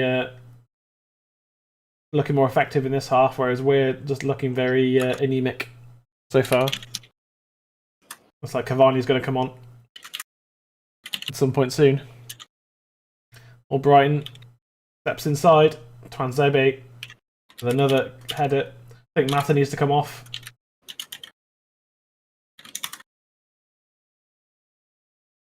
I think Mata and Elanga off. Sorry. Who's warming up? Cavani is about to come on.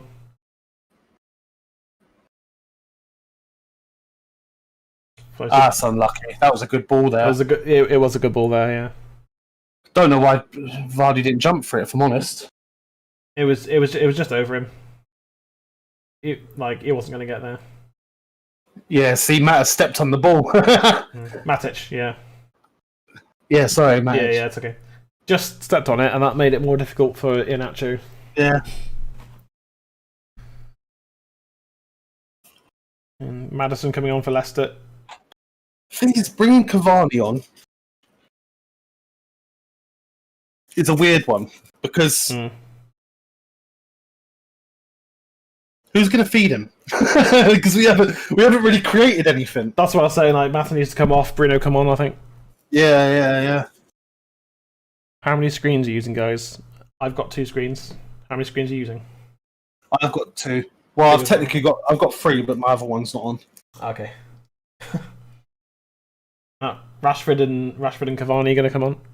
Actually, that's a lie. 4 if you count my graphics tablet, which is also a display. Yeah. Rashford and Cavani going to come on?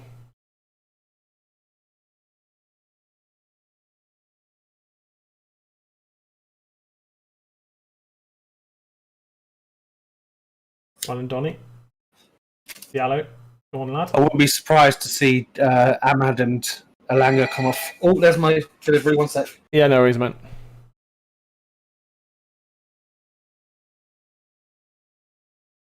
Hey,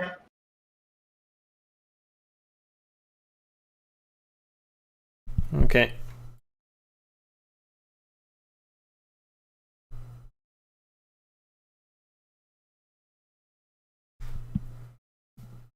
Langer and Greenwood off. Rashford.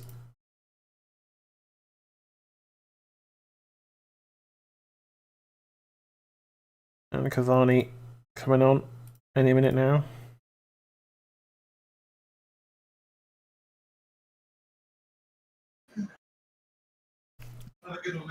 That's the changes that are coming.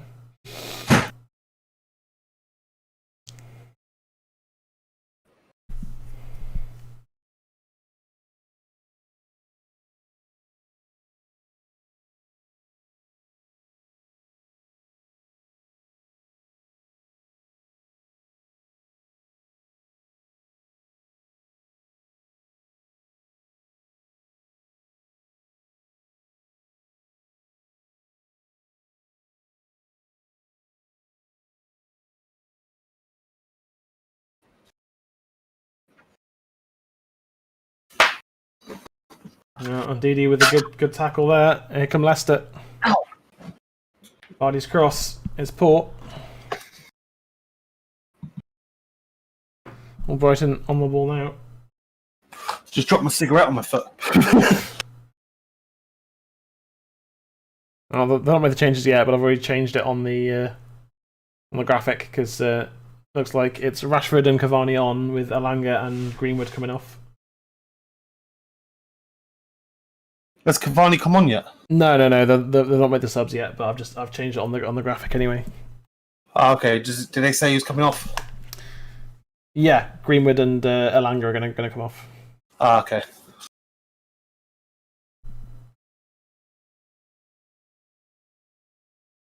Oh, cool. So we might see Ahmad maybe get 90 minutes. That'd be nice. Yeah, hopefully, but I mean, he's not. He's done his defensive side really well tonight. I think he's been excellent defensively, but not had a chance to do anything going forwards, has he? Because we've not provided for him.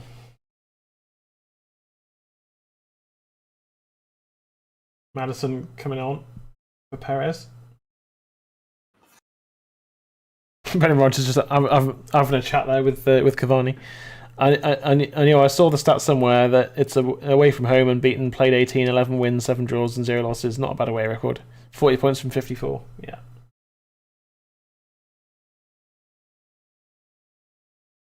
Yeah, I mean, we'll probably see Bruno come on at some point as well. I would imagine. Here come our 2 top goal scorers from the season, aside from Bruno. So Cavani having just signed a new extension for another 12 months. Yeah, I'm so glad he's staying. Yeah, me too. I mean, it means we're not buying a striker this summer. We just don't need to. Yeah, I don't dislike Mato. It's just yeah. Oh, Sion Shu with the header.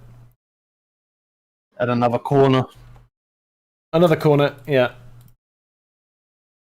Wow, it's Sonny's first goal of the season. Well, still plenty of time left.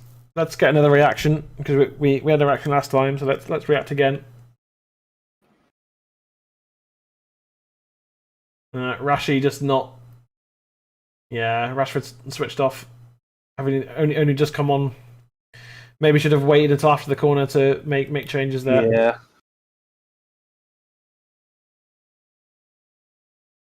Yeah. I mean, you say Rashford switches off. He's just, since that back injury, he's just not been up for those 50-50s, is he? He's not been happy to make those challenges, is he? Because of his bad back.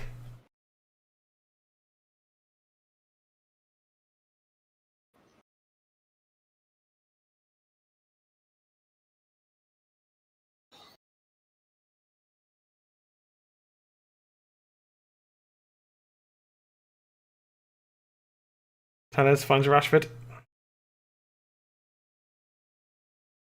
Tellez with the ball over the top.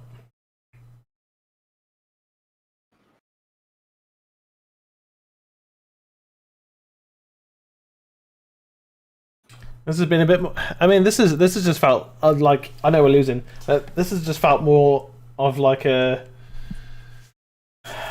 Premier League game from 10 years ago, where it's just a little bit back and forth and a bit. You know what I mean? I've not seen Feels many. like a pre-season game. Kind of like, I don't know. It just feels like a different kind of game. I mean, I guess it's because we're not playing our McFred, we're not playing Victor and Harry, and not doing just our usual thing. We're playing a different way.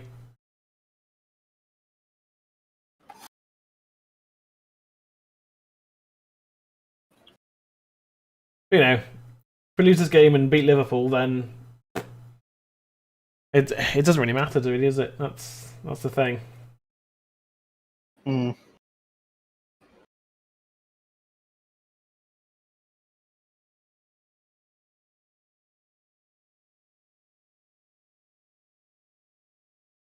Like, can we get back into this game now? That's the next thing, isn't it? Can we get a foothold? And Leicester are currently back in control.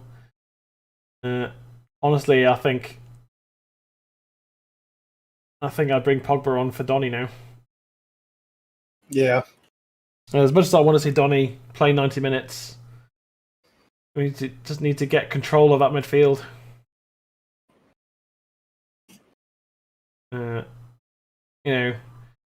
Again, I'd rather see Bruno come on for Mata, but in terms of how we're going to get back into the game, we need to control that midfield better. We do. Because currently we're just not even in the conversation for that midfield at all.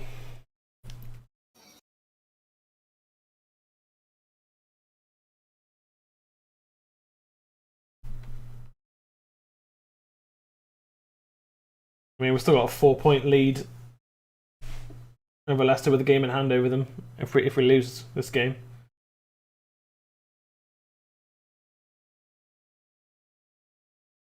So not that bothered. I'd rather not concede any more goals. Apparently, a good challenge by Brandon Williams. I thought that was a foul, if I'm honest. Cavani onside. No, offside.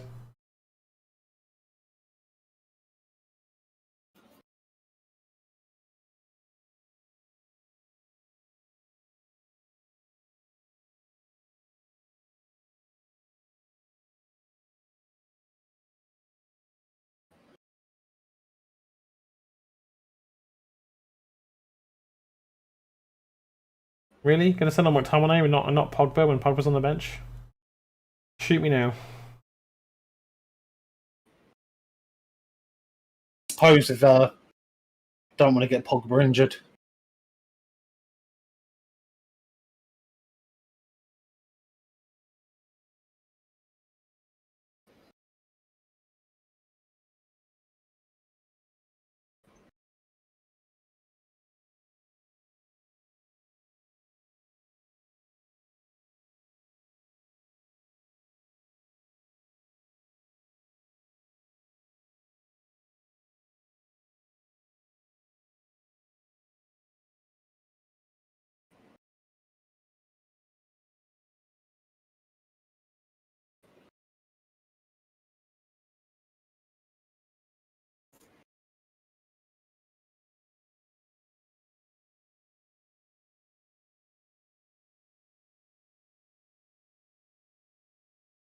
Another really important block from Twanzebe.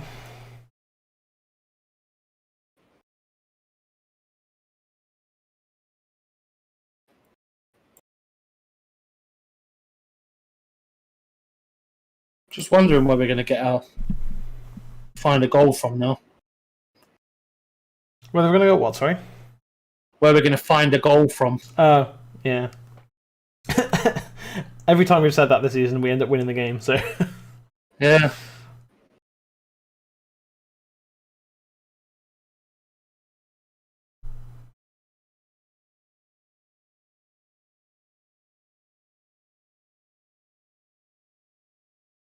I mean, Diallo's been dominated by their left back, hasn't he? Really? Yeah. There's just not been much space for him, if I'm honest. No, that's the poor pass that from Matic.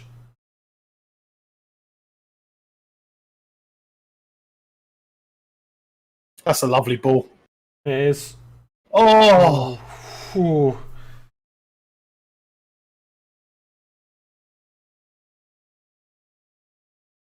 Tielemans just planking there.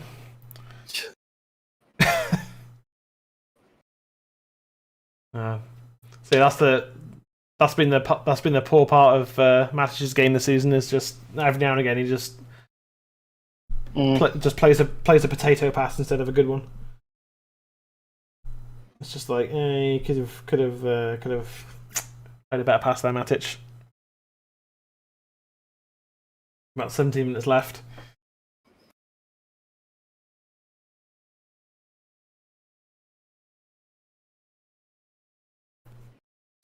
I don't know how we. I mean, the commentator's saying, if we want to win the game, we need to bring Bruno on. I disagree, and I disagree about McTominay to come on either. Pogba is the answer. Pogba can dominate any midfield if he can get his foot in and play well. I think the key is that because of how many games we've got, do you really want to bring these players on? Well, brought on arguably two of our better performers this season already. So if you bring on two, why not bring on three?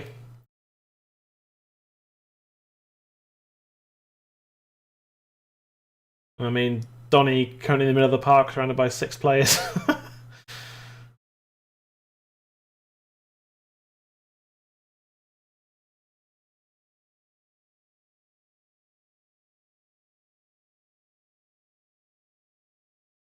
I mean, I don't mind McTominay coming on, but is he going to help us push forwards? I mean, he's going to bring a lot of energy, I guess, but I just don't know. That's it, with some good interchange there. Tellez.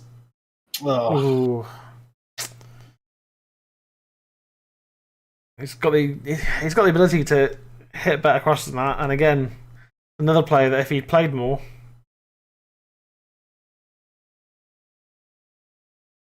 Way too much on that. I don't want to see this goal again. Go away, BT Sport.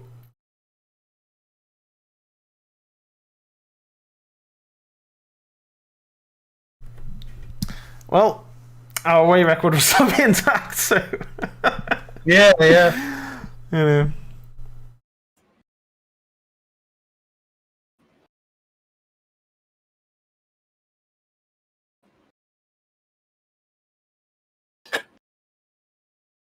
Oh, Brandon. He's had a terrible game. Brandon Williams had an awful game. He's been really bad start to finish, hasn't he?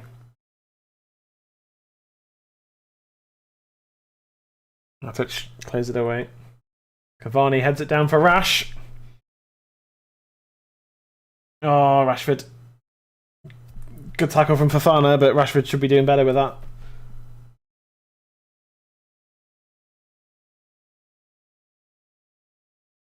Really good header from Cavani, that was. Really good header. Yeah. But Rashford should be doing better from there. Taking on one defender should be getting past him, really. And then it's 2v2. But instead, we're back to just trying to pass the ball around, and we're back in our defensive third.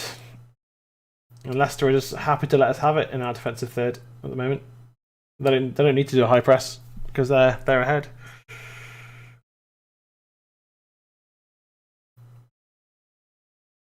Good pass from Van der Beek.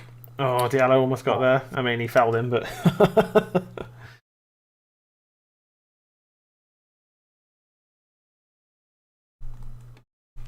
the commentator just saying, I'm amazed how easily Diallo could move Solanchi there. It's just like, yeah, he was buying a free kick, wasn't he? Which, as any good defender would do that. Yeah, just giving it away in midfield. Tuanzebe again with a good tackle. He's been good today. He has been very good today, and there he is again. Just like again, I ask, why hasn't he played more this season? He's a brilliant defender. I don't see what the problem is. I really don't. Bruno's coming on. Oh, that's poor from Tuanzebe. I mean, maybe it's moments like that as to why he's not playing. Yeah. Don't know. But again, he's rusty. Maddison whips it wide. I'm going to assume that Matters the player coming off. I'd assume so. Yeah, okay, blame Van der Beek for that. Not the player who gave it away. Because Bruno replacing Diallo. Oh, that's interesting. I think Matters going to the right. I mean, Diallo's not really gotten into the game, is he? To be fair. No, but...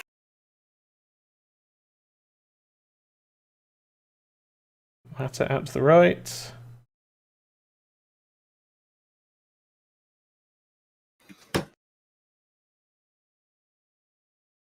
And where's Bruno? Oh, he's in a different.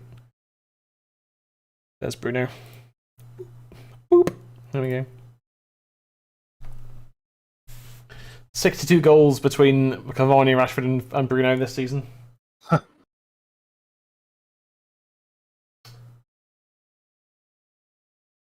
Bruno's pass didn't work. Our right back is out of position. Tuanzebe with a nice calm header back to De Gea. Yeah, Tuanzebe's had despite a couple of little passes that haven't quite come off, and you can certainly put that down to rust. I think he's had a fantastic game today. Yeah, he's been solid. Bruno into Cavani. Oh, Cavani almost flicking it around Fofana there.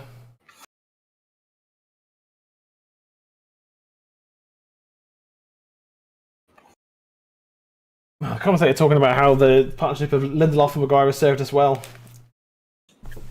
That's bollocks, to be honest. Like, we haven't lost games, but we've not played good football at all, have we? I mean, while Bailly was injured, sure. I mean, I kind of understand it, but 4-4-1 for Leicester. Last 10 minutes, can they see the game out? Probably. Although, with these players on now, who are fresh as well, Bruno, Rashford and Cavani.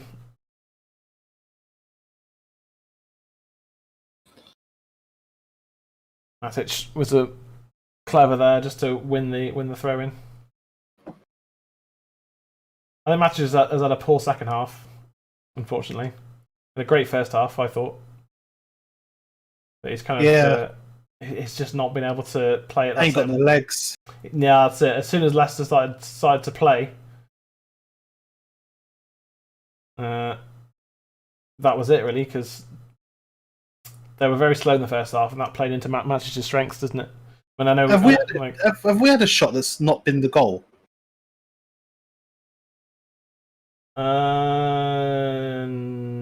No, don't think so. Oh yeah, we've had 2 shots, 1 on target. Okay. Don't know where that second shot was. At home, that's poor though, isn't it? It is. And yeah, we probably are going to lose this game, but as I said at the start, I'm not too bothered, really. No, not with the team we started. No. I actually think 2-1's a pretty decent result if it finishes like this. Yeah. Bruno looking for Cavani, who sort of brought it down and then fouled this man. Cavani. Yeah, don't know what you're complaining about there, Eddie. That was certainly a foul. He's looking at the player the whole way as well. Yeah. He's like, I'm going to fucking have you.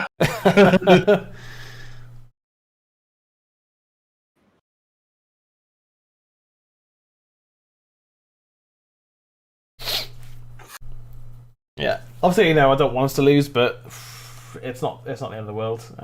Nah. Long as we put in a decent performance and get a result on Thursday, I'm all good. I mean, I know it does hand City the title, but it's theirs anyway. Like, it's been theirs for months. Yeah, pretty much. Oh, Bruno giving the ball away, but Tellez intercepts the quick pass forwards, stops the quick counter attack from the middle.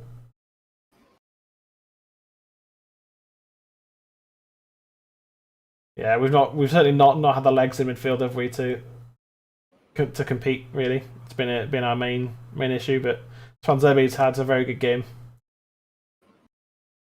Honestly, currently my man of the match is Twanzebe. Yeah. I don't disagree. It was Matic for the first half, but he's just dropped off significantly. Yeah, as Twanzebe continues to have a good game, really. Yeah. Made lots of blocks and that, and a couple of misplaced little passes and that, but Put that down to rust. Yeah. Rashford, lovely ball out for Brando, who just about digs it out for Matic. Got Matic there.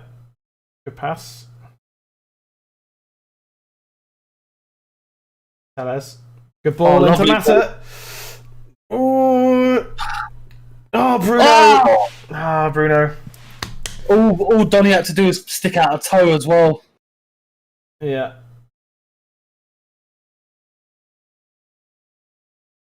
Brilliant ball into Mata there.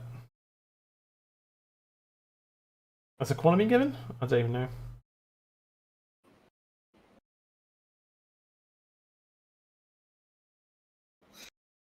Yeah, bring on a couple of world-class players and look at the change. Look at the difference.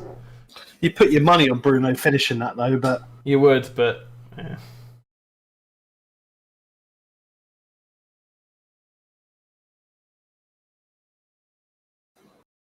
United. If we can get let equalise here, that'll wrap up a decent enough evening.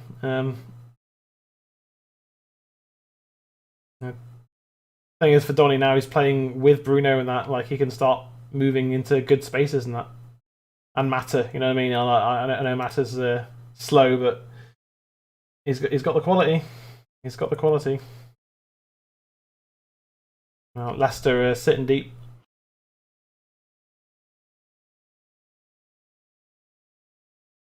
Brando finding Bruno.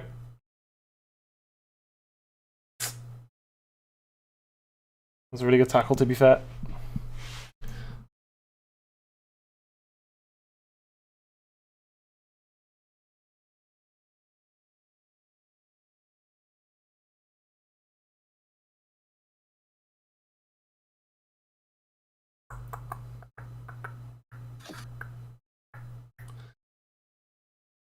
Is there a way back in it for us to get a draw? I'd love a draw. I would. Yeah. Cavani found Bruno. Bruno almost found Rashford there. It's a corner to United. That's a lovely little touch by Cavani there. It was. Yeah, it's beautiful. That is coming across to Tellers like, fuck off, Bruno. I think that was Mata. Was it? It was Mata, yeah. Come on, boys. Tellers corner. By climbing. And it will be a throw in for United. Indeed, he's been excellent, to be fair. And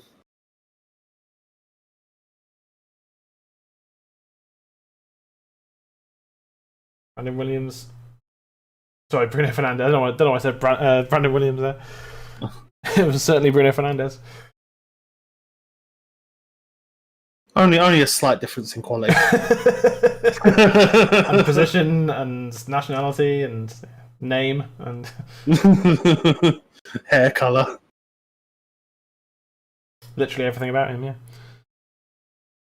Van Zebbe with another good interception. And another.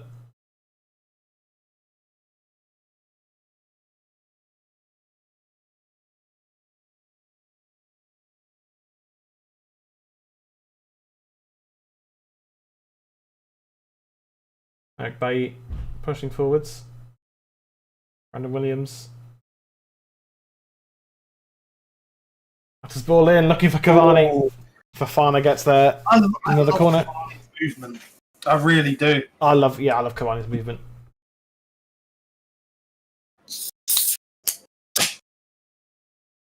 Top class defending that. Top class movement from Cavani as well. I think it's Mata taking it this time. Or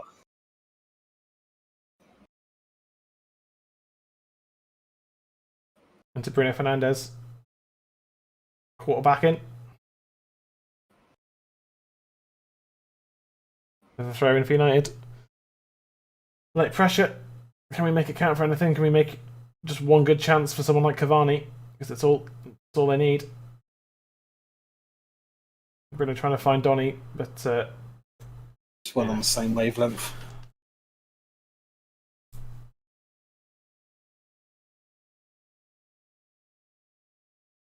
I'm not surprised by this result, though. To be honest, not surprised. It's we were like 6 points from these 3 games is enough. So if we can just go and do Liverpool on Thursday, which I think we've got every chance of doing, it's a decent week. Well, I mean, I don't know why he wasn't booked. Apparently, the referee didn't see it. I mean, he was looking right fucking at it. Yeah.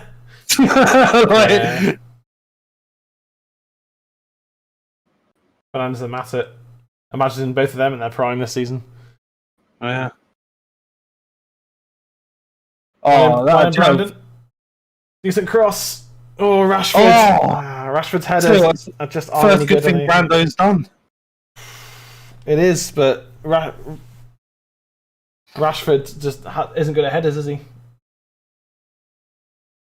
That'd have been better to be left to Tellers, to be fair. Yeah, could have left that for Tellers to come around the back there, couldn't he? Mm. I mean, man of the match overall is probably Ndidi. But yeah, I would say Ndidi, yeah. Ndidi, yeah. I mean, for United it's Swanzebe, but overall it's Ndidi. I think this is the least bothered I've ever... I mean, lost to Roma in the final, losing to Leicester, probably still finished second. The thing is, with the Roma game, yeah,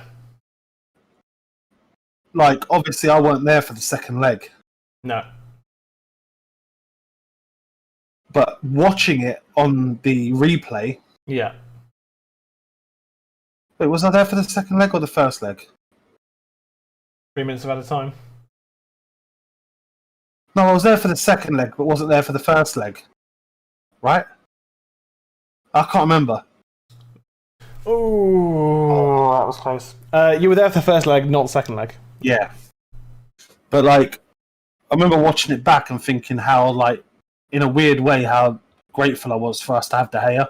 Yeah. So like, that was a bit more like, even though we were so far ahead, I was like, oh, this could still go bad. Whereas this, it's like, this result really doesn't affect the league too much. As long as all we need is 3 points. That's all we need. Yeah. They telling everyone to get forwards.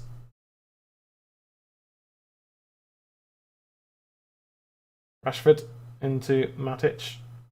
Out to Tellez.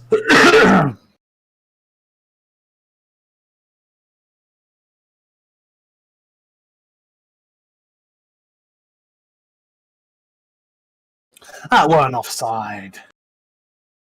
It probably was.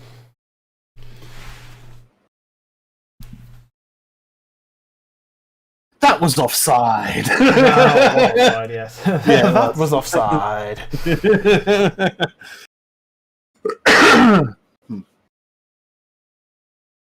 Don't like United losing, but in terms of the overall season, I'm not that fussed. Mm. I mean, just not really.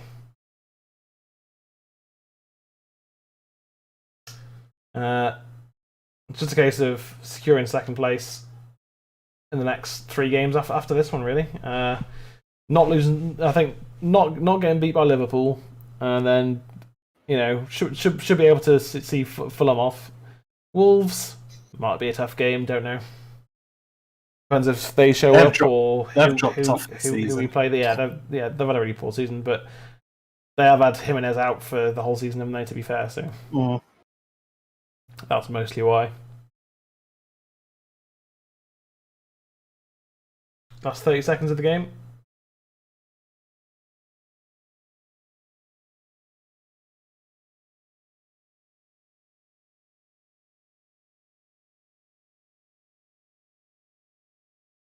I mean, yeah, this is a huge game for Leicester, to be fair, to get Champions League football. I think. Well, one team was always like, one of the next 3 games was always going to get a weakened United side, maybe even 2 of them. Yeah. There we go. City are champions. Leicester City are probably in the Champions League now. Huge result for them, and for us, I mean, go again. Yeah, in 2 days. We'll go again with probably 11 changes on Thursday against Liverpool. And yeah, not really bothered about that defeat. Yeah. It's one of the least bothered I've ever been about a defeat, really. Yeah, all Leicester really need, theoretically. I don't know why they're celebrating so much, because it's a big result for them. No, I know. Yeah, they need 1 point, because they're 8 off of West Ham are 8 off of them. Yeah.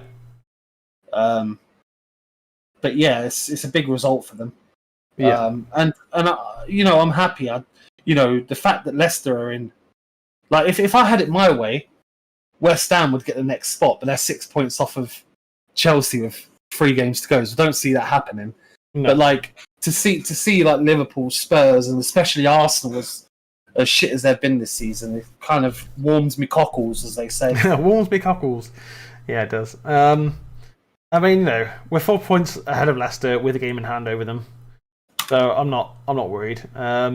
Obviously, if Chelsea win their game in hand over them, then that's only 3 points between us and Chelsea. But honestly, I think if we can get a draw, beat Liverpool, and then it's just Fulham and Wolves to close out the season, it should be relatively simple in that way.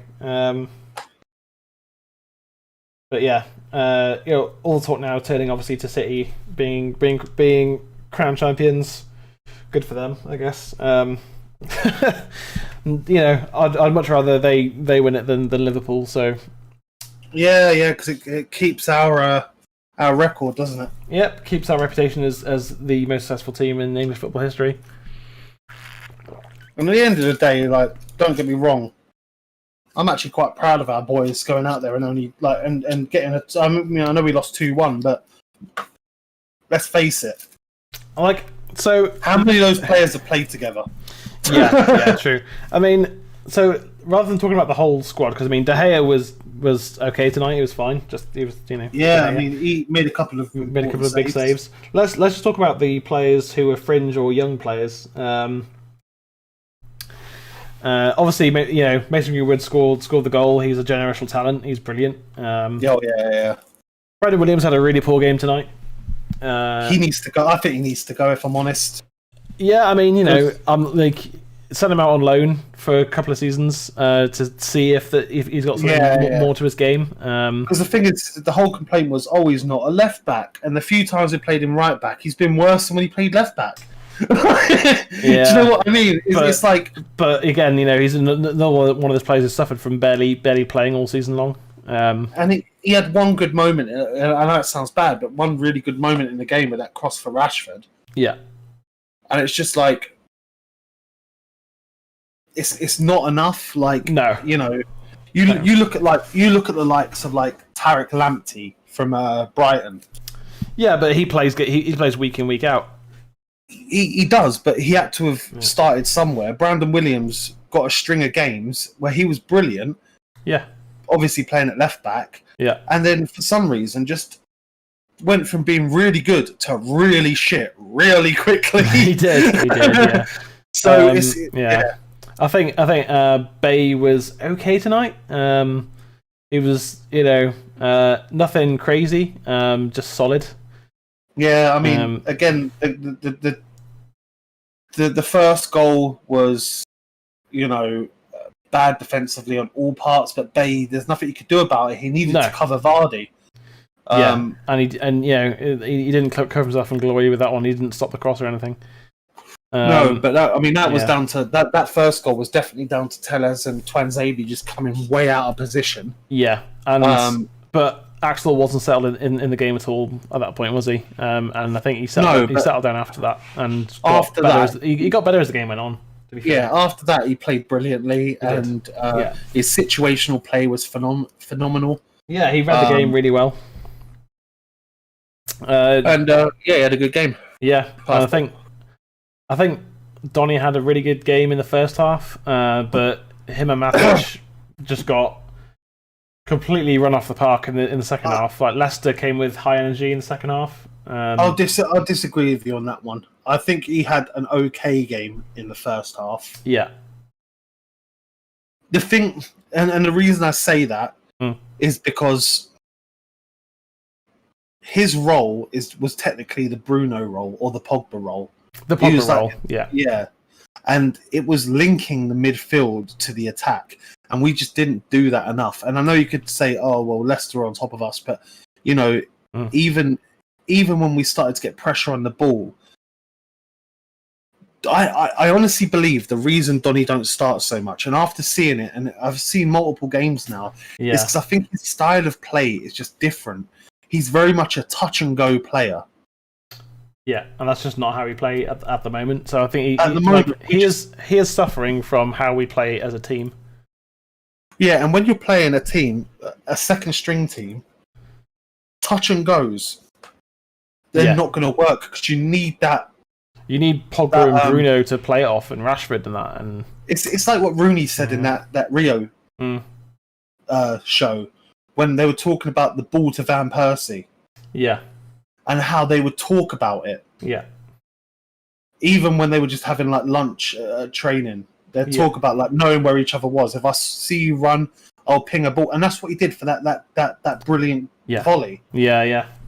Ping the ball over, and it's because they play week in, week out, and you do develop chemistry. And like what I would love to do is. Do you know what? I might even say fuck it. I might even do a video on it tomorrow, actually. Yeah, do it. Because I'm really interested in this. Yeah, do it. Is taking the team we had today, looking through all the other squads we've had this season, starting lineups, and seeing which players have played together. Yeah, and how many times? We also need to look back at our predictions, our table predictions as well. We do. But no, I'd like to look back and see based on today's squad, because the thing is that like your average pub fan is very quick to say, like, if we went down the pub right now, imagine we lived next door to each other, we went down the pub, thought, oh fuck it, we lost, let's go have a beer, and we were speaking to like a random Arsenal fan, like it'd be like the pub guy would be like, oh, they paid $100,000 a week, they could pass to anyone. Doesn't work like that. No, it doesn't. No. In every job you have, like any job that requires any kind of like teamwork, Like even a surgeon will pick his assisting surgeon based on how they work together, based on how the complexity of an operation, and it works the same with football. And now Donny is very much, like I said, a touch and go footballer. If you're playing with someone like Elanga, and hang on, my cameras are all wrong. Carry on. If you're playing with someone like Elanga and Ahmad and Mata, who barely played, and then Matic, who barely sees much game time, then you've got Brandon on the right, and you've got Tellez on the left. To me, like that screams like if he was playing FIFA Ultimate Team, like Red Links. Do you know what I mean? They just have no chemistry. Yeah. So I would have liked to have seen Donny realise maybe after half an hour, okay, let me change it up a bit. Because when... Oh, hang on, my stream's dead. What was it? Right, carry on. We're back. Because when Bruno came on and Cavani was on, and Rashford was on, do you notice the amount of balls that were getting pinged over the top? Because they've started to develop this chemistry of knowing, okay, if I just dink this ball, if I can manage to get it over that last defender, I know Cavani is going to be there. Or even Rashford, even with Tellez, who, you know, admittedly doesn't play a lot, knows that Rashford's overlapping on the left. Yeah. And it's like it completely changes the fundamentals of how we play. Yeah. In that last 5 or 10 minutes, I was like, you know, admittedly we didn't make any amazing chances. The Bruno one was probably the best one. Yeah. But I was like, we can get something from this that we probably don't deserve. Yeah. I mean, you know, Leicester thoroughly deserved the win, and like that, their second half performance was top. I mean, you know, I think in terms of like why Bruno came on and not Pogba, like it's one thing to take control of a midfield, but Bruno can play that ball over the top. He can pick out that magical pass, and I think that's. I know why Pogba wasn't brought on. Is because Pogba has an injury record. Bruno doesn't. Yeah. And Ollie has just lost his pretty well. For all we know, could have lost his captain for even the Europa League final. Yeah. So I think that like Ollie was right to play a weakened team. Oh, absolutely. Yeah, like, you know, as I said before, in the context of the whole season, this game not that important really.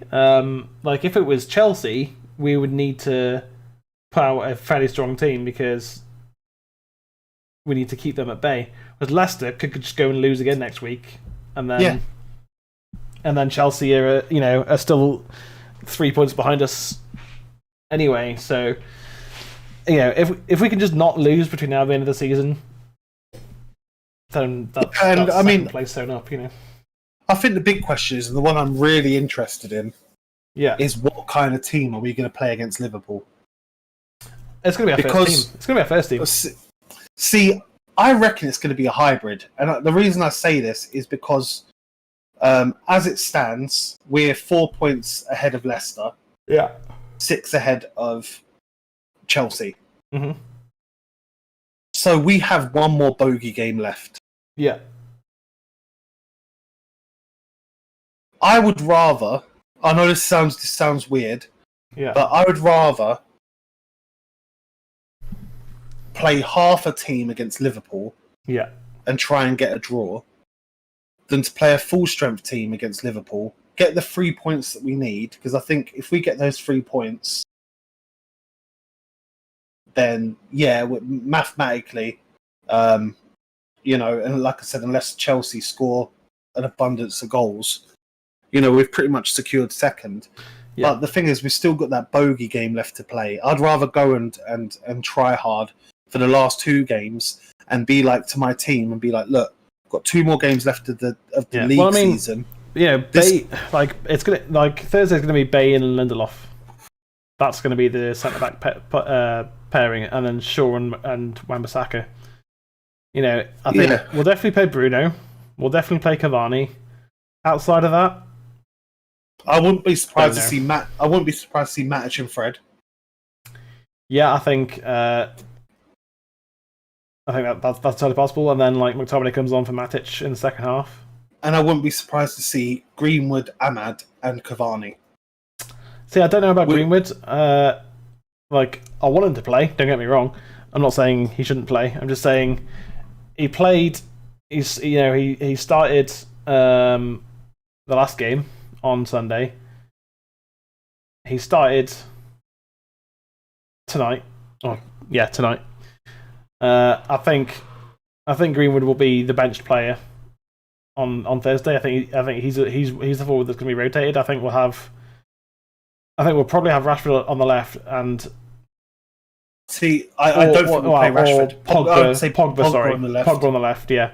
And then, I mean, yeah, it could be Pogba, Cavani, and Greenwood starting on Thursday. Yeah, I mean, I'm just expecting to see some form of a hybrid because, and, it could be McFred again because McTominay. Well, yeah, was the last game McTominay started? I can't remember. It was the Europa League second leg, I think. Actually, so the Roma game.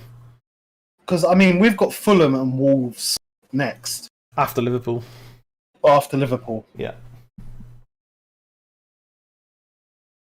You fancy us to beat Fulham and Wolves? And Wolves. Yeah.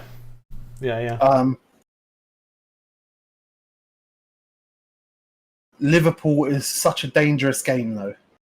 It's heated. And if this is where Ollie becomes the manager that like we want to see in terms of game management, because it's like he's got to realize this is basically is a derby. This is like Liverpool Man United is I would say bigger than Man United v Man City. Yeah, in my eyes, it's that big game. It is. Tensions flare a lot in it.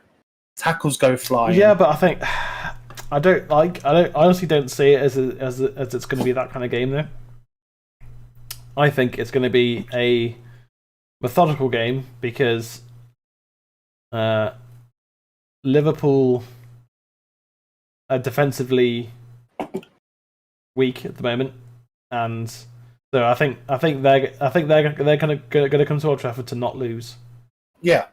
I think we're going to play on the counter attack. So I think, once the first goal goes in, if any, assuming a goal goes in, once the first goal goes in, that's going to change the game, massively. If Liverpool score, they're going to go really defensive.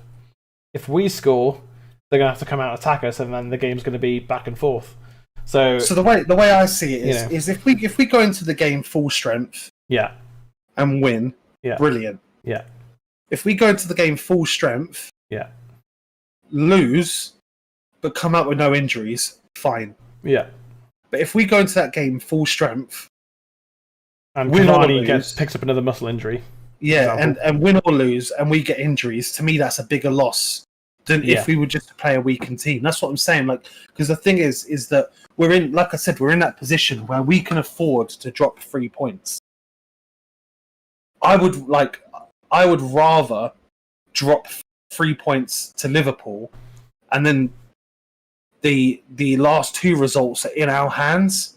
Yeah. Rather than play Liverpool full strength, get some injuries where it's coming up to a Europa League final, and then we're going to have to play like a weakened side. Yeah. And then like looking back on I don't want to look back on the end of the season and be like, fuck the Premier League for giving us all these fixtures. Yeah. But that being said, I think that Ollie and the physios are going to know what's better for them. Admittedly, since we got that sports scientist guy, our injuries have been pretty okay. Yeah, we've not really had him, apart from Maguire, but that's just a freak injury. And Cavani had a bit of time out and that, but we've managed it pretty well, so I have faith. Yeah. And I'm sure Ollie will be sitting at his desk tonight at home after the game with a glass of red wine, thinking like, okay, what the fuck am I going to do on Thursday? And I'm sure he's probably thinking the same thing as us. Yeah. Well, just quickly looking at my notes I made, I think that's for our predicted table. I mean, we got West Brom and Fulham, right? That's about it. I mean, or at least I did anyway, because I think we had two separate tables, didn't we? So. I mean, I think I predicted United finishing 4th or 5th. Yes, yeah, I think so. Yeah, and we finished 2nd, which who'd have thunk it? But yeah, they've definitely got West Brom and Fulham, right? And apparently I predicted Palace to go down. But anyway, we'll come to that at the end of the season, see where everyone finishes, and then we can do all that. Yeah. Overall, I'd say I mean we lost, so can't really give a high rating for the team. I think it's for the starting 11 anyway. I think it's a 6 for everyone apart from Greenwood, who gets a 7 because he scored a brilliant individual goal. I think Matic a 5 because the second and Donny actually both 5s for that second half. Where they just Brandon Williams, I'm giving him a 3. Yeah, Brandon Williams a 3. I think it was dreadful. And we could sit here talk about reasons why and all that, but I mean, he needs to go on loan, and we need to bring in, I don't know who. I mean, there's talks of Kieran Trippier, which I wouldn't be against. I think if we can get him for like 15 mil, that's fine. See, I've always liked the idea of Max Aarons, but yeah, I mean, Max Aarons is who I bought on FIFA, so yeah, but he's still at Norwich, isn't he? He is still at Norwich, yeah. I think if it could be like a Max Aarons or a Lamptey, I think I'd be happy with that. See, bringing Max Aarons is going to be hard because I just remembered Norwich won the title, didn't they? Yeah, they did. Yeah. Coming back up. So maybe a Lamptey or a Kieran Trippier, because apparently Trippier wants to come back to the UK. So. Yeah. I mean, I don't know what he's been like. Right back, but I don't know what he displaced Atletico's other right back as the number 1 choice. So. Yeah, because I mean, usually Atletico, didn't they have I think they had a decent season, didn't they? Because it's a really weird one with English players going over to Spain. Just it's other than the odd occasion, it doesn't usually end well. No, so at the moment, Atletico Madrid are top of the league, 2 points ahead of Real Madrid and Barcelona. So I mean, Atletico could win. I mean, I'm aware it's been a very poor season in La Liga. It's just been apparently it's been a pretty terrible season over there, but champions is still champions at the end of the day. I don't think Atletico Madrid fans would care if it was a poor season over there. I mean, I wouldn't if if it's a really rubbish season and United won the title. Great. Who cares? Yeah, I mean, the only thing with Kieran Trippier is that he's at that age where it's like, I don't know, it provides competition to Wan-Bissaka, but Wan-Bissaka, the way he's been playing in the last month or so, has been the Wan-Bissaka before lockdown ended. Do you remember how he's been playing better again? He's definitely been playing better again. Him and Fred, I remember us being like, "Oh, these player of the season." They're our best players, yeah. Yeah, and it's like, and after that happened, it kind of hit them different gravy compared to other people. Yeah, Fred's been dreadful since then. I don't think Fred's had a really good game since, and Wan-Bissaka's been up and down, hasn't he? So, I literally the reason I want this channel to get super popular is and I want it to be popular before Fred leaves. Is not because I want money, not because I want fame. It's because I want us to be able to sell Fred t-shirts, because that has literally been. If we had to sum up, and we'll probably do a nice little video, like maybe I'll have a look through and do like a compilation video of the season or something, and but the Fred moments, it's probably the quote of the season for us. Yeah. Oh, Fred. Oh, Fred. But today it was like, oh, Brando. Yeah. But yeah, I just kind of felt bad really for Diallo. He just never really got the chance to show what he can do today. Yeah, him and Elanga. But I mean, Ahmad, I will say this. Maybe you don't feel the same. I was actually impressed with Ahmad. Yeah, like again, defensively, I thought it was brilliant. I thought when he got on the ball, he showed his really good touches and that, and good determination. And what I'm going to say is, it's one of the hardest things for a young attacker. Yeah. Is to know that you have to track back. Think about Greenwood's first season. Do you remember when we first started the channel? We used to say Greenwood's amazing, but he needs to track back. Yeah. Which to be fair, this season Greenwood, I've seen him track back. It's been brilliant. He's been brilliant. Yeah. Because it's like they always say, defense starts from the front, attack starts from the back. Yeah. So it's kind of like, you need it to be synchronized. Alanga never really. I mean, he made a couple of good little runs back. On like defensively, I thought Alanga was okay. Made a couple of blocks and stuff. And going forwards, he showed potential, but he still got ways to go. I think. I think he just didn't have the confidence to just go for it. I think Ahmad reminds me very much of 2003 Cristiano Ronaldo. Yeah, definitely. When we got him, and I can see him being very much a Valencia type player. Yeah, like he's going to get stocky, but he's still going to be quick, and hopefully he could go like. I'm not going to say next season. No. But, No, I think... I mean, he's still 19, Mason Greenwood. Sorry. Diallo's only 18 still, so he's got plenty of time to grow yet. And the thing is, he's good... Like, in my eyes, he's good enough not to send out on loan. Oh, yeah. Oh, absolutely. The only place I'd probably send him on loan, if someone came up and said, can we have him on loan... Yeah, would be like a 6-month loan to a top 17. Yeah, like which would only be like Everton or Leicester or something, West Ham. West Ham, and it'd only be for 6 months. Yeah. But even then, like I just think that like once he starts to grow as a player and gets a bit more muscle to him, gets used to the league. Having him on the bench, it's going to be like a. It could be really explosive. He reminds me of Ansu Fati from Barcelona. Yeah. Like explosive. Yeah, and we'll eventually get more minutes, and then eventually it'll be like, even if we get Jadon Sancho, it'll be like, right, I'm giving you a run for your money. Yeah. Now the thing is the only thing I don't have faith in Ollie is sadly his. I guess I wouldn't say youth development, but like his use of youth. Well, just his use of the wider squad this season has not been great. But there's you can say there's all sorts of circumstances and reasons for that. So, but we're second, and so in a European final. So can you argue too much? No, you can't.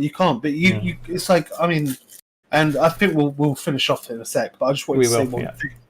Is that I was meant to message you this the other day, but when I was sick, I was on my laptop continuing my Football Manager save. Yeah, and I ended up getting FM 2021. Yeah, because it was on Game Pass again. It came. Yeah, back. I've got it as well. Yeah, I got it as well. Yeah, so I started the United career mode. Mm-hmm. In the first season, I made it to. So that would have been this season. Yeah, I made it to the final of the Champions League, but lost. Nice.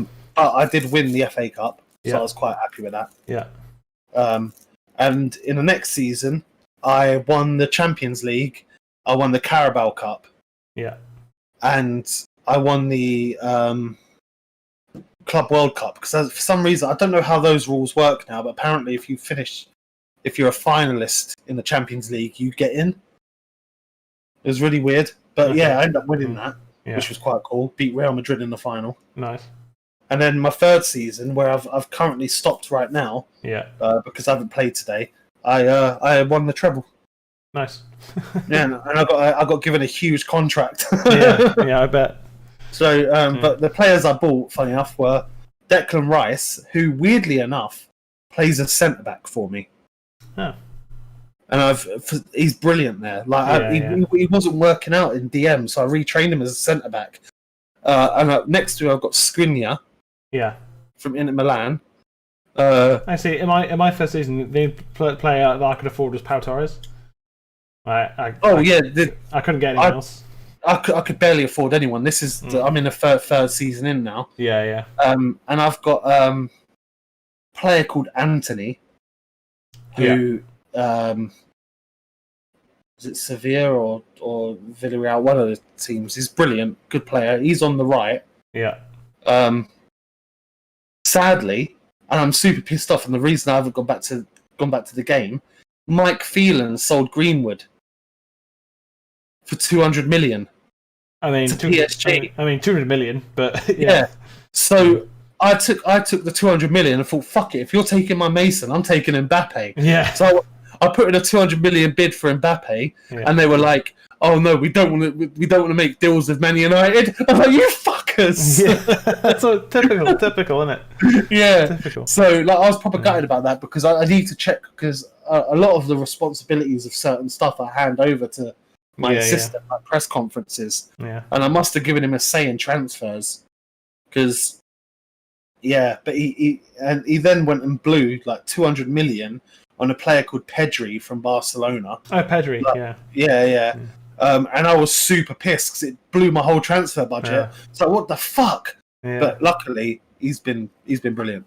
Okay. So that's all right then. Yeah, and Haaland banged in like 50 goals for me in a season. I was like, yeah, I'll have that. Yeah, sound. Oh well, we'll be back. We'll be back in just 2 days' time again. Sunday, Tuesday, Thursday. And Jay might be up tomorrow as well to discuss some issues around United. Yeah, I'm gonna have a look at it now because it's probably not going to be a live video. Yeah, it'll probably be a recorded one. But yeah, exactly. Well, give or take 10 minutes, be 48 hours from now. Sweet. Yeah, it will be. Yeah. So yeah, he's been Jay. I've been Alexi.